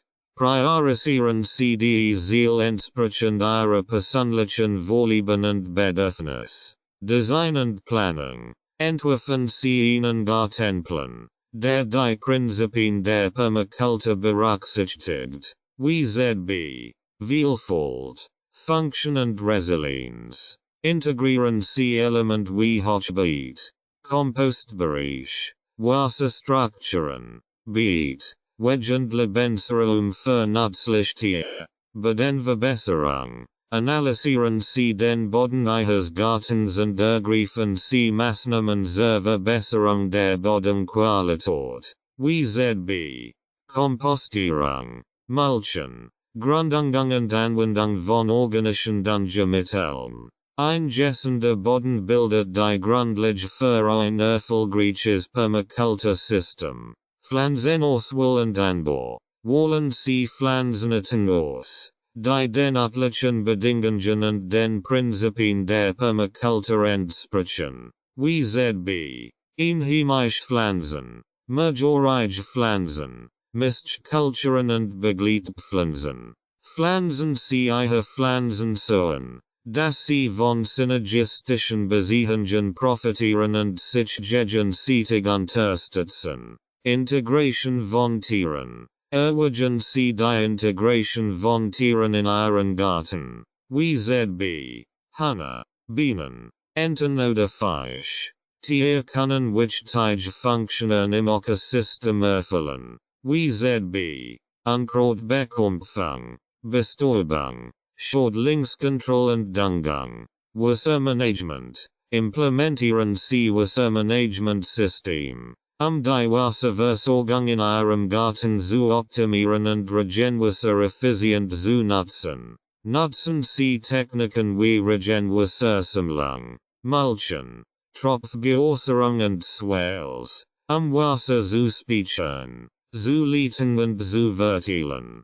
Pflege und Erhaltung. Pflegen Sie Ihren Garten regelmäßig, indem Sie Unkrautjagden, Pflanzendüngung, Bewässerungssystem überprüfen und Schädlinge kontrollieren. Achten Sie darauf, dass Sie natürliche Methoden bevorzugen, das ökologische Gleichgewicht im Garten aufrecht zu halten. Beobachtung und Anpassung. Beobachten Sie Ihren Garten kontinuierlich und passen Sie das Design und die Pflege entsprechend den sich ändernden Bedingungen an. Seien Sie bereit, Fehler zu machen und aus ihnen zu lernen, und nehmen Sie sich Zeit, Die Entwicklung eines Gartens zu reflektieren und zu verbessern. Kontinuierliche Verbesserung. Arbeiten Sie kontinuierlich daran, Ihren Garten zu verbessern und zu erweitern, indem Sie neue Ideen und Techniken ausprobieren, sich weiterbilden und mit anderen Gärtnern und Permakulturpraktikern austauschen. Indem Sie die Schritt befolgen und die Prinzipien der Permakultur in Ihrem Garten anwenden, können Sie einen vielfältigen, produktiven und nachhaltigen Garten schaffen, der nicht nur Ihnen, sondern auch der Umwelt zugutekommt. Schritt für Schritt Anleitung großflächige Flächen. Hier ist Schritt für Schritt Anleitung zur Umsetzung einer Permakultur auf großflächigen Flächen. Grundlegend Analyse des Standorts. Führen Sie umfassende Analyse des Standorts durch, wichtige Informationen über den Beschaffenheit, Wasserzufuhr, Sonneneinstrahlung, Windmuster, vorhandene Vegetation und Tierleben zu sammeln. Dies ermöglicht es Ihnen, ein besseres Verständnis für die spezifischen Herausforderungen und Möglichkeiten Ihres Standorts zu entwickeln. Festlegung von Zielen und Prioritäten. Definieren Sie klar Ziel für die Nutzung der Fläche und priorisieren Sie dies entsprechend Ihren Bedürfnissen und Anforderungen. Mögliche Ziel könnten die Erzeugung von Lebensmitteln, die Förderung der Artenvielfalt, die Verbesserung der Bodengesundheit, die Schaffung von Lebensräumen für Wildtiere oder die Schaffung eines Erholungsraums für die Gemeinschaft sein. Design und Planung. Entwickeln Sie einen umfassenden Gestaltungsplan für die großflächige Fläche, der die Prinzipien der Permakultur berücksichtigt, wie Vielfalt, Function und Resilienz. Integrieren Sie Element wie Pflanzgürtel, Agroforstsystem, Wassermanagementstrukturen, Lebensrauminseln, und Gemeinschaftsbereich, Bodenverbesserung und Bodenmanagement. Analysieren Sie den Boden und ergreifen Sie Maßnahmen zur Verbesserung seiner Gesundheit und Fruchtbarkeit. Dazu gehören Techniken wie Kompostierung, Mulchen, Grunddüngung, Bodenabdeckung und Anwendung von organischen Düngemitteln. Ein gesunder Boden ist die Grundlage für eine erfolgreiche Permakultur. Pflanzenauswahl und Anbau. Wählen Sie Pflanzenarten aus, die den örtlichen Bedingungen und den Zielen Ihres Permakultursystems entsprechen. Berücksichtigen Sie dabei die Funktionen der Pflanzen im Ökosystem, wie Nährungsverkehr, Bodenverbesserung, Schattenspender oder Windschutz. Nutzen Sie Mischkulturen, majorige Pflanzen und Agroforstsystem, die Produktivität und Vielfalt zu maximieren. Wassermanagement. Implementieren Sie Wassermanagementsystem, die Wasserzufuhr auf der Fläche zu optimieren und Regenwasser effizient zu nutzen. Nutzen Sie Techniken wie Mulchen, Swales, Regenwassersammlung, Percolationssteuer und Zisternen, Wasser zu speichern, zu leiten und zu verteilen. Integration von Tieren. Erwägen Sie die Integration von Tieren in Ihr Permakultursystem, wichtige Funktionen wie Unkrautbekämpfung, Bestäubung, Schädlingskontrolle und Düngung zu erfüllen. Nutzen Sie Tierhaltungstechniken wie Wiedermanagement, Rotation Sweden, Geflügelhaltung und Bienenhaltung, die ökologische Vielfalt und Produktivität zu erhöhen. Pflegeunterhaltung. Pflegen Sie die Fläche regelmäßig, indem Sie Unkrautjagden, Pflanzendüngen, Bewässerungssystem überprüfen und Schädlinge kontrollieren. Achten Sie darauf, dass Sie natürliche Methoden bevorzugen, Das ökologisch gleichgewicht aufrechtzuhalten und den Einsatz von Chemikalien zu minimieren. Überwachung und Anpassung. Überwachen Sie die Entwicklung Ihrer Permakulturfläche kontinuierlich und passen Sie das Design und die Pflege entsprechend den sich ändernden Bedingungen an. Seien Sie bereit, Fehler zu machen und aus ihnen zu lernen, und nehmen Sie sich Zeit, Ihre Erfahrungen zu reflektieren und zu verbessern. Kontinuierliche Verbesserung. Arbeiten Sie kontinuierlich daran, Ihre Permakulturfläche zu verbessern und zu erweitern, indem Sie neue Ideen und Techniken ausprobieren, sich weiterbilden und mit anderen Permakultur Praktikern und Landwirten austauschen. Gemeinschaftlich Projekt und Netzwerk können dazu beitragen, Synergien zu schaffen und die Effizienz und Resilienz Ihres Systems zu erhöhen. Indem Sie die Schritt befolgen und die Prinzipien der Permakultur auf großflächigen Flächen anwenden, können Sie ein vielfältig, produktiv und nachhaltig Landschaft schaffen, die nicht nur Ihnen, sondern auch der Umwelt und der Gemeinschaft zugutekommt. Welche Tipps gibt es für Anfänger? Für Anfänger in der Permakultur gibt es einige grundlegende Tipps, die Ihnen helfen können, erfolgreich zu starten. Lernen Sie die Grundlagen. Machen Sie sich mit den Grundprinzipien und Techniken der Permakultur vertraut, indem Sie Bücher lesen, Kurs besuchen oder Online-Ressourcen nutzen. Ein solides Verständnis der Prinzipien wird Ihnen helfen, besser Entscheidungen zu treffen und effektiver zu planen. Beginnen Sie klein. Starten Sie mit einem kleinen Projekt oder Gartenbereich, Ihre Fähigkeiten und Erfahrungen aufzubauen. Bevor Sie sich größeren Projekten widmen. Ein kleiner Garten, Balkon oder sogar ein Hochbeet sind perfekt Ort, erst Schritt in Richtung Permakultur zu machen. Beobachten und lernen. Nehmen Sie sich Zeit, Ihren Garten oder Ihren geplanten Standort genau zu beobachten und zu analysieren. Lernen Sie die natürlichen Ablauf und Muster kennen, wie ZB, Sonneneinstrahlung, Windmuster, den Beschaffenheit und vorhandenen Pflanzen und Tierpopulationen. Fehler machen und daraus lernen. Seien Sie bereit, Fehler zu machen, denn sie sind ein wichtiger Teil des Lernprozesses. Nutzen Sie Ihre Fehler als Gelegenheit, zu lernen und sich weiterzuentwickeln. Probieren Sie neue Ideen aus und seien Sie offen für neue Ansätze. Einfach pflanzen wollen. Beginnen Sie mit einfachen Pflanzen, die robust und pflegeleicht sind und sich gut an Ihre lokalen Bedingungen anpassen.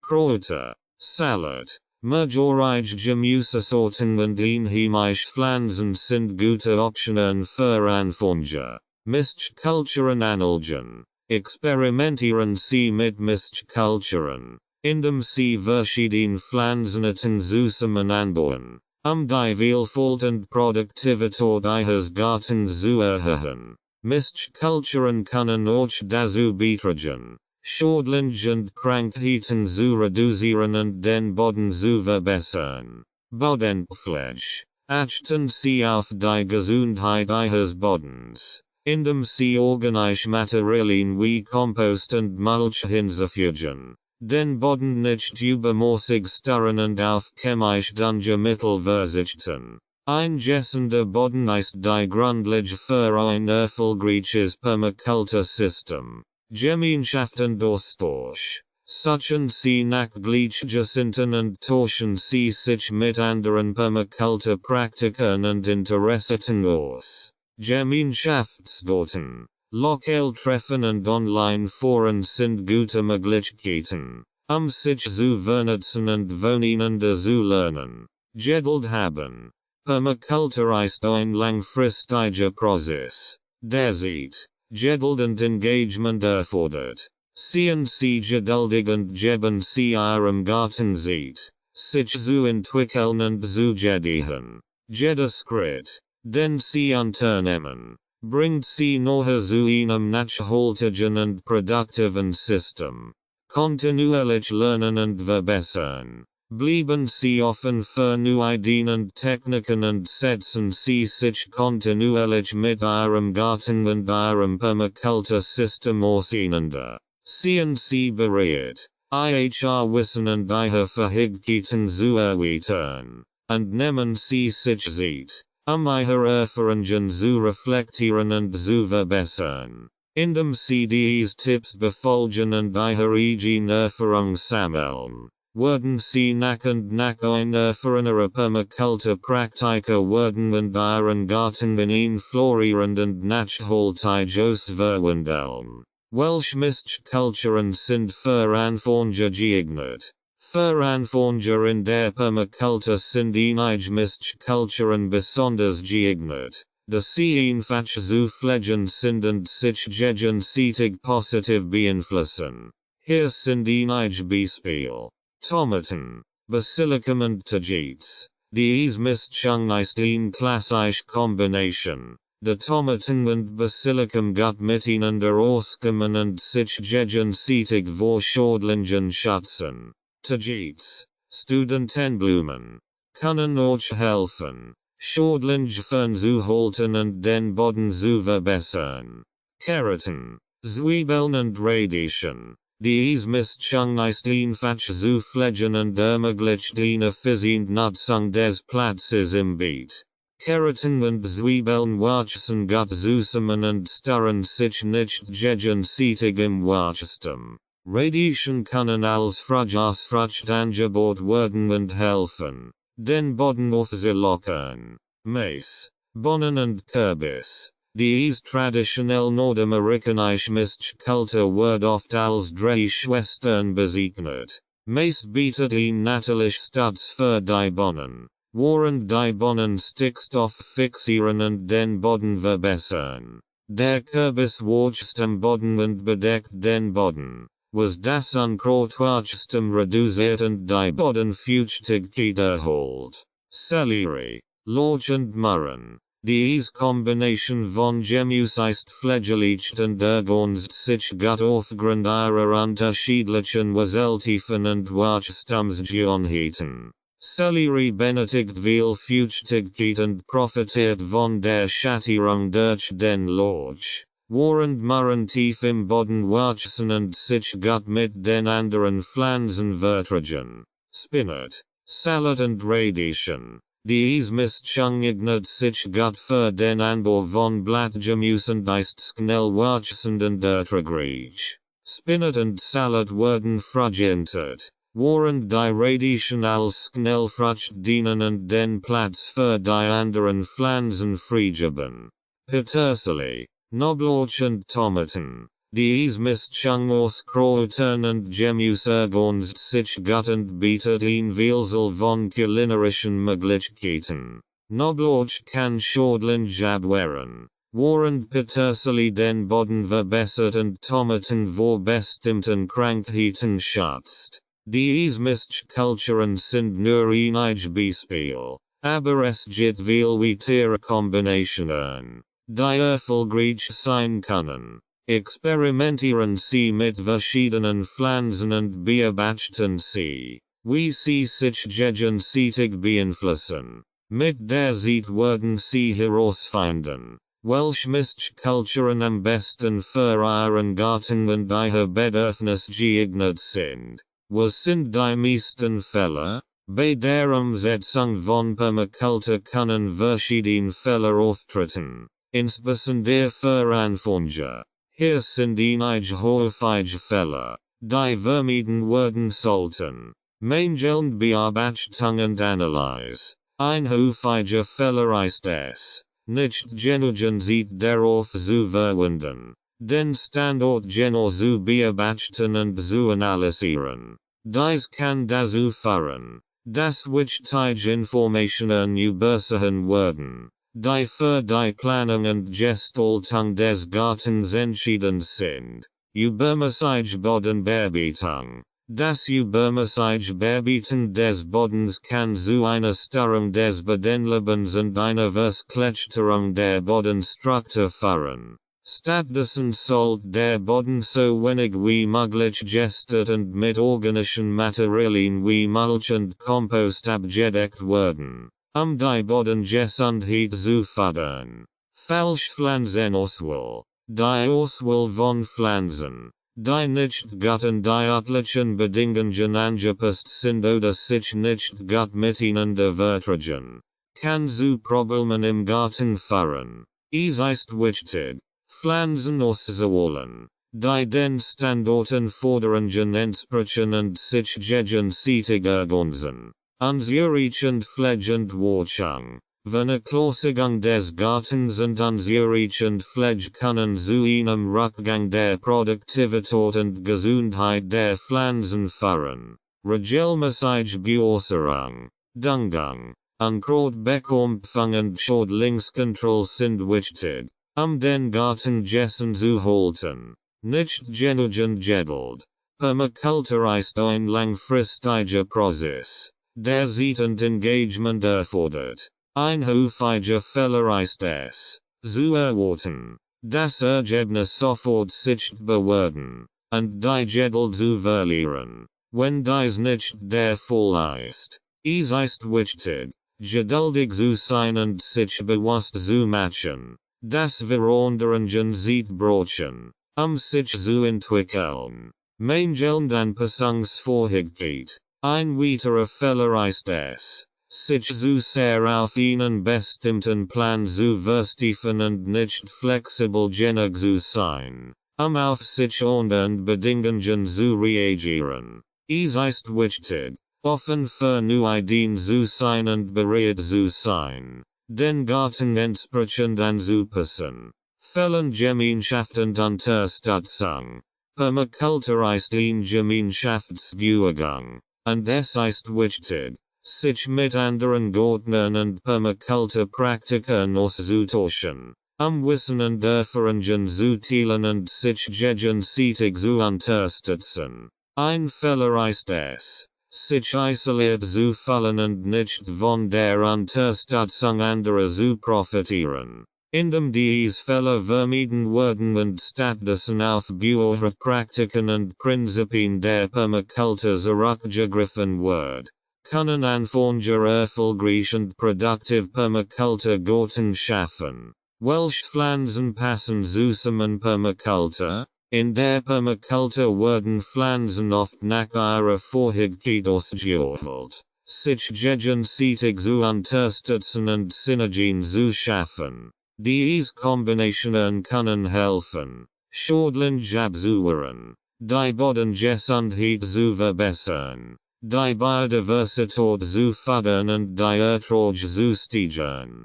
Hier sind einige Beispiele für Pflanzen, die gut zusammenpassen. Tomaten und Basilikum. Basilikum kann helfen, Tomaten vor Schädlingen wie Wiesenfliegen und Blattläusen zu schützen, während Tomaten Schatten für Basilikum bieten und ihm helfen können, besser zu wachsen. Mais, Bohnen und Kürbis. Drei Schwestern. Dies traditionell nordamerikanische Mischkultur nutzt die symbiotische Beziehung zwischen den Pflanzen aus. Mais bietet ein natürliches Stutz für Bohnen, während Bohnen Stickstoff fixieren und den Boden verbessern. Der Kürbis wächst am Boden und bedeckt den Boden, was das Unkrautwachstum reduziert und die Bodenfeuchtigkeit erholt. Sellerie, Lauch und Möhren. Diese Kombination von Gemüse ergänzt sich gut aufgrund ihrer unterschiedlichen Wurzeltiefen und Wachstumsgewohnheiten. Sellerie benötigt viel Feuchtigkeit und profitiert von der Schattierung durch den Lauch, während Möhren tief im Boden wachsen und sich gut mit den anderen Pflanzen vertragen. Zwiebeln, Karotten und Ringelblumen. Ringelblumen sehen nützlich Insekten an und können Schädlinge wie Karottenfliegen abschrecken. Zwiebeln können ebenfalls als natürlicher Schutz vor Schädlingen dienen und das Wachstum von Keratin fördern. Petersilie, Knoblauch und Erdbeeren. Knoblauch kann Schädlinge abwehren und das Wachstum von Erdbeeren fördern, während Petersilie dem Knoblauch hilft, besser zu wachsen und den Boden zu verbessern. Spinat, Salat und Radieschen. Die Mischung aus Blattgemüse ist schnell wachsend und erträglich. Spinat und Salat werden vergentet, während die Radieschen als Schnellfrucht dienen und den Platz für die anderen Pflanzen freigeben. Kartoffeln, Mais und Bohnen. Die Kombination wird von den nordamerikanischen Ureinwohnern verwendet und nutzt die komplementären Eigenschaften der Pflanzen. Kartoffeln bilden den Boden und bieten Schutz für Mais und Bohnen, während Mais als Stütz für Bohnen dient und Bohnen Stickstoff fixieren. Dies sind nur einige Beispiele für Pflanzenkombinationen, die in der Permakultur erfolgreich sein können. Es ist wichtig zu beachten, dass die optimalen Kombinationen von verschiedenen Faktoren wie Klima, Bodenbeschaffenheit und lokalen Bedingungen abhängen. Experimentieren Sie mit verschiedenen Kombinationen und beobachten Sie, wie sich die Pflanzen gegenseitig beeinflussen, die besten Ergebnisse für Ihren Garten zu erzielen. Finanzielle Planung. Bei der finanziellen Planung für ein Permakulturprojekt oder einen Garten sollten verschiedene Faktoren berücksichtigt werden. Hier sind einige Schritte, die bei der finanziellen Planung helfen können. Budget festlegen. Bestimmen Sie zunächst ein realistisches Budget für Ihr Permakulturprojekt. Berücksichtigen Sie dabei Ausgaben für Pflanzen, Samen, Werkzeug, Materialien, Bauprojekt, Wasserinfrastruktur, Bildung und möglicherweise auch professionelle Beratung oder Hilfe. Prioritäten setzen. Identifizieren Sie die wichtigsten Bereiche oder Elemente Ihres Permakulturprojekts, auf die Sie Ihr Budget konzentrieren möchten. Dies könnten Dinge wie Bodenverbesserung, Wassermanagement, Pflanzenauswahl, Strukturierung und Infrastruktur sein. Kosten senken. Suchen Sie nach Möglichkeiten, Kosten zu senken, indem Sie recycelt oder wiederverwendbare Materialien verwenden, Samen tauschen oder teilen, lokale Ressourcen nutzen, DIY-Projekt durchführen und auf unnötige Ausgaben verzichten. Langfristige Investitionen planen. Denken Sie langfristig und planen Sie Investitionen ein, die sich langfristig auszahlen können. Wie ZB. Die Anlage von Obstbäumen. Die Errichtung von Wasserspeicherstrukturen oder die Verbesserung der Bodenqualität. Inkommensquellen identifizieren. Überlegen Sie, ob und wie Sie Ihr Permakulturprojekt finanziell rentabel machen können. ZB. Durch den Verkauf von Überschüssen. Die Durchführung von Workshops oder Kursen. Die Vermietung von Gartenflächen oder die Bereitstellung von Dienstleistungen für andere. Langfristige Finanzierung. Berücksichtigen Sie, wie Sie langfristig die finanzielle Nachhaltigkeit Ihres Permakulturprojekts sicherstellen können. Dies könnte die Einrichtung eines speziellen Budgets, die Diversifizierung der Einkommensquellen oder die Einbindung von Crowdfunding oder Fördermitteln umfassen. Bildung und Training. Investieren Sie in Ihre eigene Bildung und Weiterbildung im Bereich Permakultur, Ihre Fähigkeiten und Ihr Wissen zu erweitern und langfristig erfolgreicher zu sein. Risikomanagement. Berücksichtigen Sie mögliche Risiken und Herausforderungen, die Ihr Permakulturprojekt beeinträchtigen könnten. Wie ZB.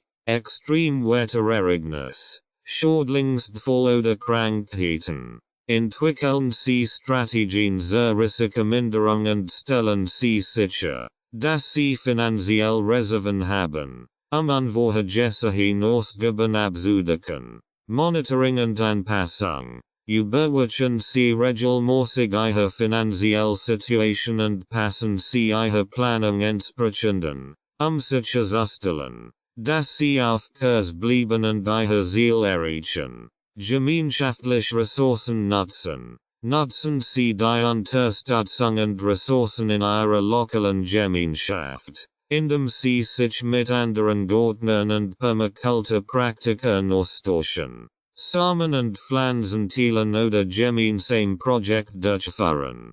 Eine sorgfältige finanzielle Planung ist entscheidend für den Erfolg eines Permakulturprojekts und kann dazu beitragen, sicherzustellen, dass Sie Ihr Ziel effektiv erreichen und langfristig erfolgreich sein können. Zucchini-Nudeln mit Pesto. Zutaten: 3 mittelgroße Zucchinis, 1 Tass frisches Basilicum, 1 Stroke 2 Tass Pinienkern, 2 Knoblauchzehen, gehackt, 1 Stroke 2 Tass Olivenöl, 1 Stroke 2 Tass veganer Parmesan oder Heferflocken, Saft einer Zitrone, Salz und Pfeffer nach Geschmack, Charitomaten zum Garnieren, optional, Anleitung, die Zucchinis mit einem Spiralschneider in Nudeln schneiden. In einem Mixer das frische Basilicum, Pinienkern, gehackten Knoblauch,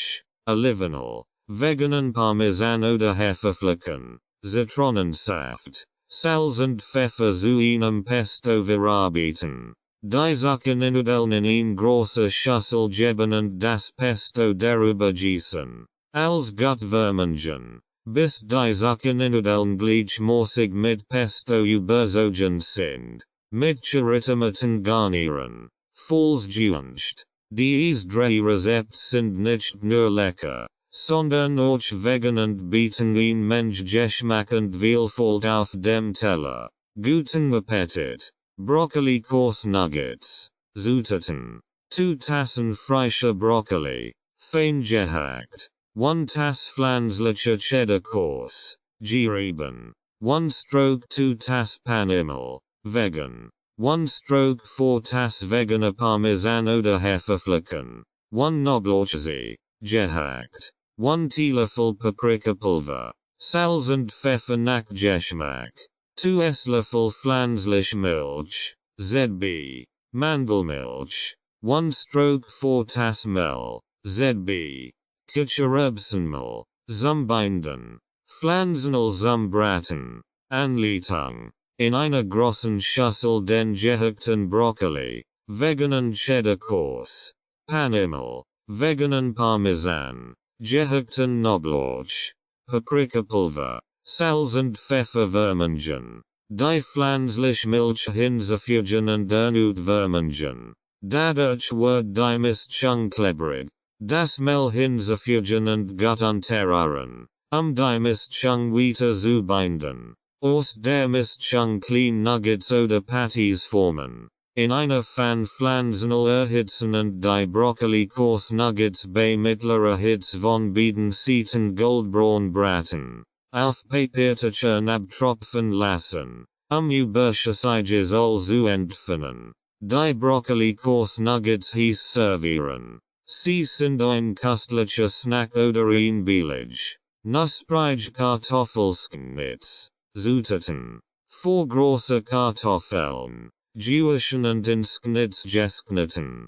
2 Esslöffel Olivenöl, 1 Teelöffel Paprikapulver, 1 Teelöffel Knoblauchpulver, 1 Teelöffel Zwiebelpulver, Salz und Pfeffer nach Geschmack.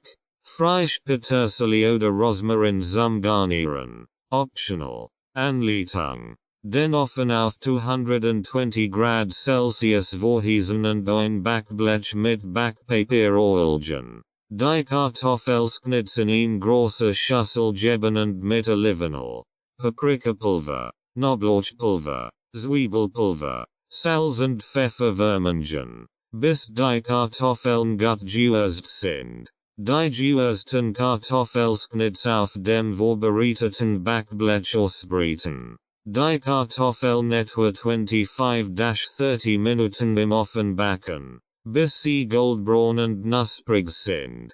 Während des Backens gelegentlich wenden, sich zustellen, dass sie gleichmäßig bräunen. Die knusprigen Kartoffelsknits aus dem Ofen nehmen, mit frischer Petersilie oder Rosmarin garnieren, falls gewünscht und heiß servieren. Sie sind ein köstlich billig zuweilen Gerichten. Dies bieten Rezept sind sau lecker als auch einfach zuzubereiten. Genies die Brokkoli-Kurs Nuggets als Snack oder billig und die knusprigen Kartoffelsknits als herzhaft billig zu dienen Lieblingsgerichten. Guten Appetit! Vegan BLT Sandwiches. Zutaten. 8 Scheiben Vollkornbrot. Vegan.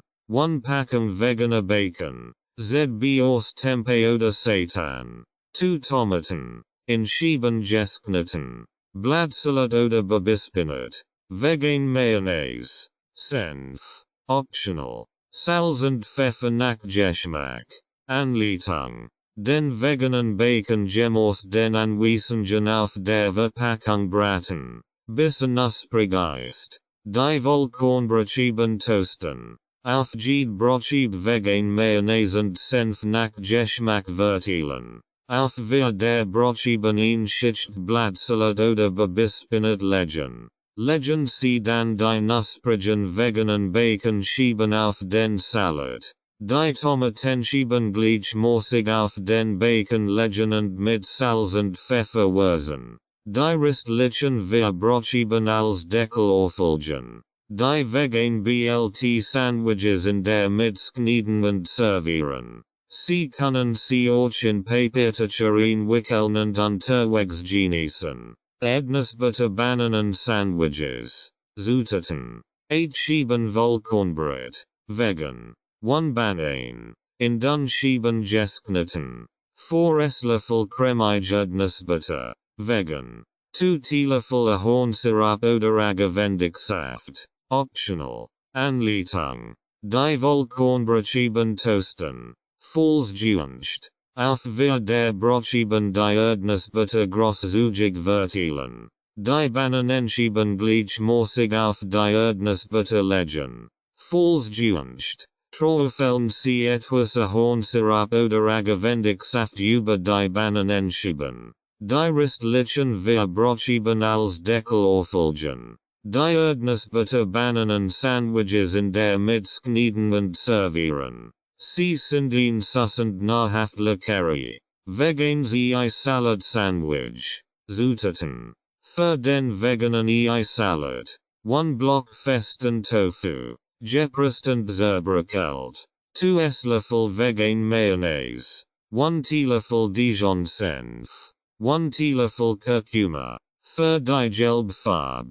1 Teelöffel Paprikapulver. Salz und Pfeffer nach Geschmack. Frisches Knittlauch oder Frühlingszwiebeln. Fein gehackt. Für das Sandwich. 8 Scheiben Vollkornbrot. Vegan. Blattsalat oder bebispinat. Tomatenscheiben. Rotzwiebelringe. Optional. Anleitung. In einer Schüssel den zerbröckelten Tofu. Vegan Mayonnaise. Dijon Senf. Kurkuma. Paprikapulver. Salz. Pfeffer und gehackten Knittlauch vermengen. Den veganen Ei Salad herzustellen. Die Vollkornbrotscheiben toasten. Falls gewünscht. Auf der Brotscheiben ein Schicht Blattsalat oder bebispinat legen. Verteilen Sie den veganen Ei Salad großzügig auf dem Gemüse. Legen Sie Tomatenscheiben und Zwiebelringe. Falls gewünscht auf den Ei Salad. Die restlichen vier Brotscheiben als Deckel auflegen. Die vegan Ei Salad Sandwiches in der Mitte knieden und servieren. Sie sind ein herzhaftes und zufriedenstellendes Sandwich für unterwegs oder als Mittagessen. Dies 3 Sandwich Rezepte sind vielseitig, lecker und vegan freundlich. Siegnen sich perfekt als schnell malzit für Veganer oder für Jeden. Der köstlich. Fließklos Optionen sucht. Hummus und Gemüse Wraps. Zutaten.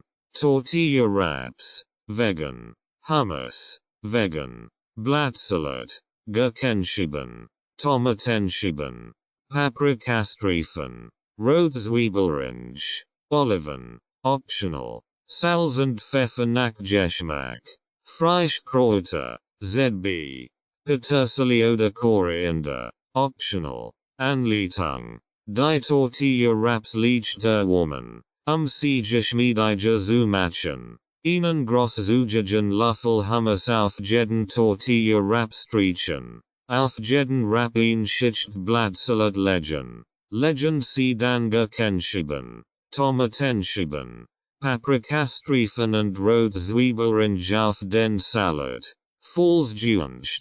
Fügen Sie einige Oliven hinzu. Mit Salz und Pfeffer nach Geschmack würzen und mit frischen Kräutern garnieren. Die Wraps fest aufrollen und in der Mitte knieten. Sie sind bereit. Serviert zu werden. Pflanzenbasiert Chicken Salad Sandwiches. Zutaten. Für den pflanzenbasierten Chicken Salad. 1 Packung pflanzenbasiertes Hähnchen. ZB or Soja oder Seitan. Gefällt. 1 stroke 2 Tass vegan Mayonnaise. 2 Esslöffel Dijon Senf. 1 Teelöffel Zitronensaft. 1 stroke 4 Tass Celery. Fein gefällt. 1 stroke 4 Tass Rotzwiebel. Fein gefällt. Salz und Pfeffer nach Geschmack. Frisch Petersilie oder Dill. Gehackt. Optional. Für das Sandwich. 8 Scheiben Vollkornbrot. Vegan. Blattsalat oder Babispinat. Tomatenschieben. Rotzwiebelrange. Optional. Anleitung. In einer Schüssel das pflanzenbasierte Hähnchen. Vegan Mayonnaise. Dijon Senf. Zitronensaft. Celery und Rotzwiebel vermengen. Den pflanzenbasierten Chicken Salad herzustellen. Mit Salz und Pfeffer nach Geschmack würzen. Optional gehackt Frischkräuter hinzufügen. Die Vollkornbrotscheiben toasten. Vollständig. Auf der Brotscheiben ein Schicht Blattsalat oder Babispinat legen. Verteilen Sie den pflanzenbasierten Chicken Salad großzügig auf dem Gemüse. Legen Sie Tomatenschieben und Zwiebelrange. Vollständig auf den Chicken Salad. Die restlichen wir Brotscheiben als Deckel auflegen. Die pflanzenbasierten Chicken Salad Sandwiches in der Mitte knieten und servieren. Genießen Sie dieses herzhaft befriedigend Sandwich. Dies bieten Rezept bieten köstlich. Pflanzlich Alternativen zu klassischen Sandwiches und Wraps. Sie sind einfach zu zubereiten und eignen sich hervorragend für ein schnell Mahlzeit oder ein Mittagessen für unterwegs. Rights and Ownership Notice. This audiobook is published and distributed by Bildungszwecken LLC. All copyrights, publishing rights, distribution rights, audio rights, and related intellectual property rights for this work have been lawfully and exclusively acquired by Bildungszwecken LLC. Bildungszwecken LLC is the sole and unrestricted rights holder of this audiobook, including the right to reproduce, distribute, publish, monetize, and publicly perform the content on digital platforms such as YouTube. The original manuscript files, source documents, and contractual acquisition records serve as proof of lawful ownership. The original author and or their authorized representative, Renovatio LLC, has transferred all relevant rights to Bildungszwecken LLC in accordance with applicable copyright and publishing law. This ownership applies to all current and future uses of this work, including audio, video, and digital publications. Effective date of rights ownership. the 1st of February 2026. Any unauthorized use, reproduction, re-upload, redistribution, or claiming of this content is strictly prohibited. Copyright Testbericht Institut LLC. All rights reserved.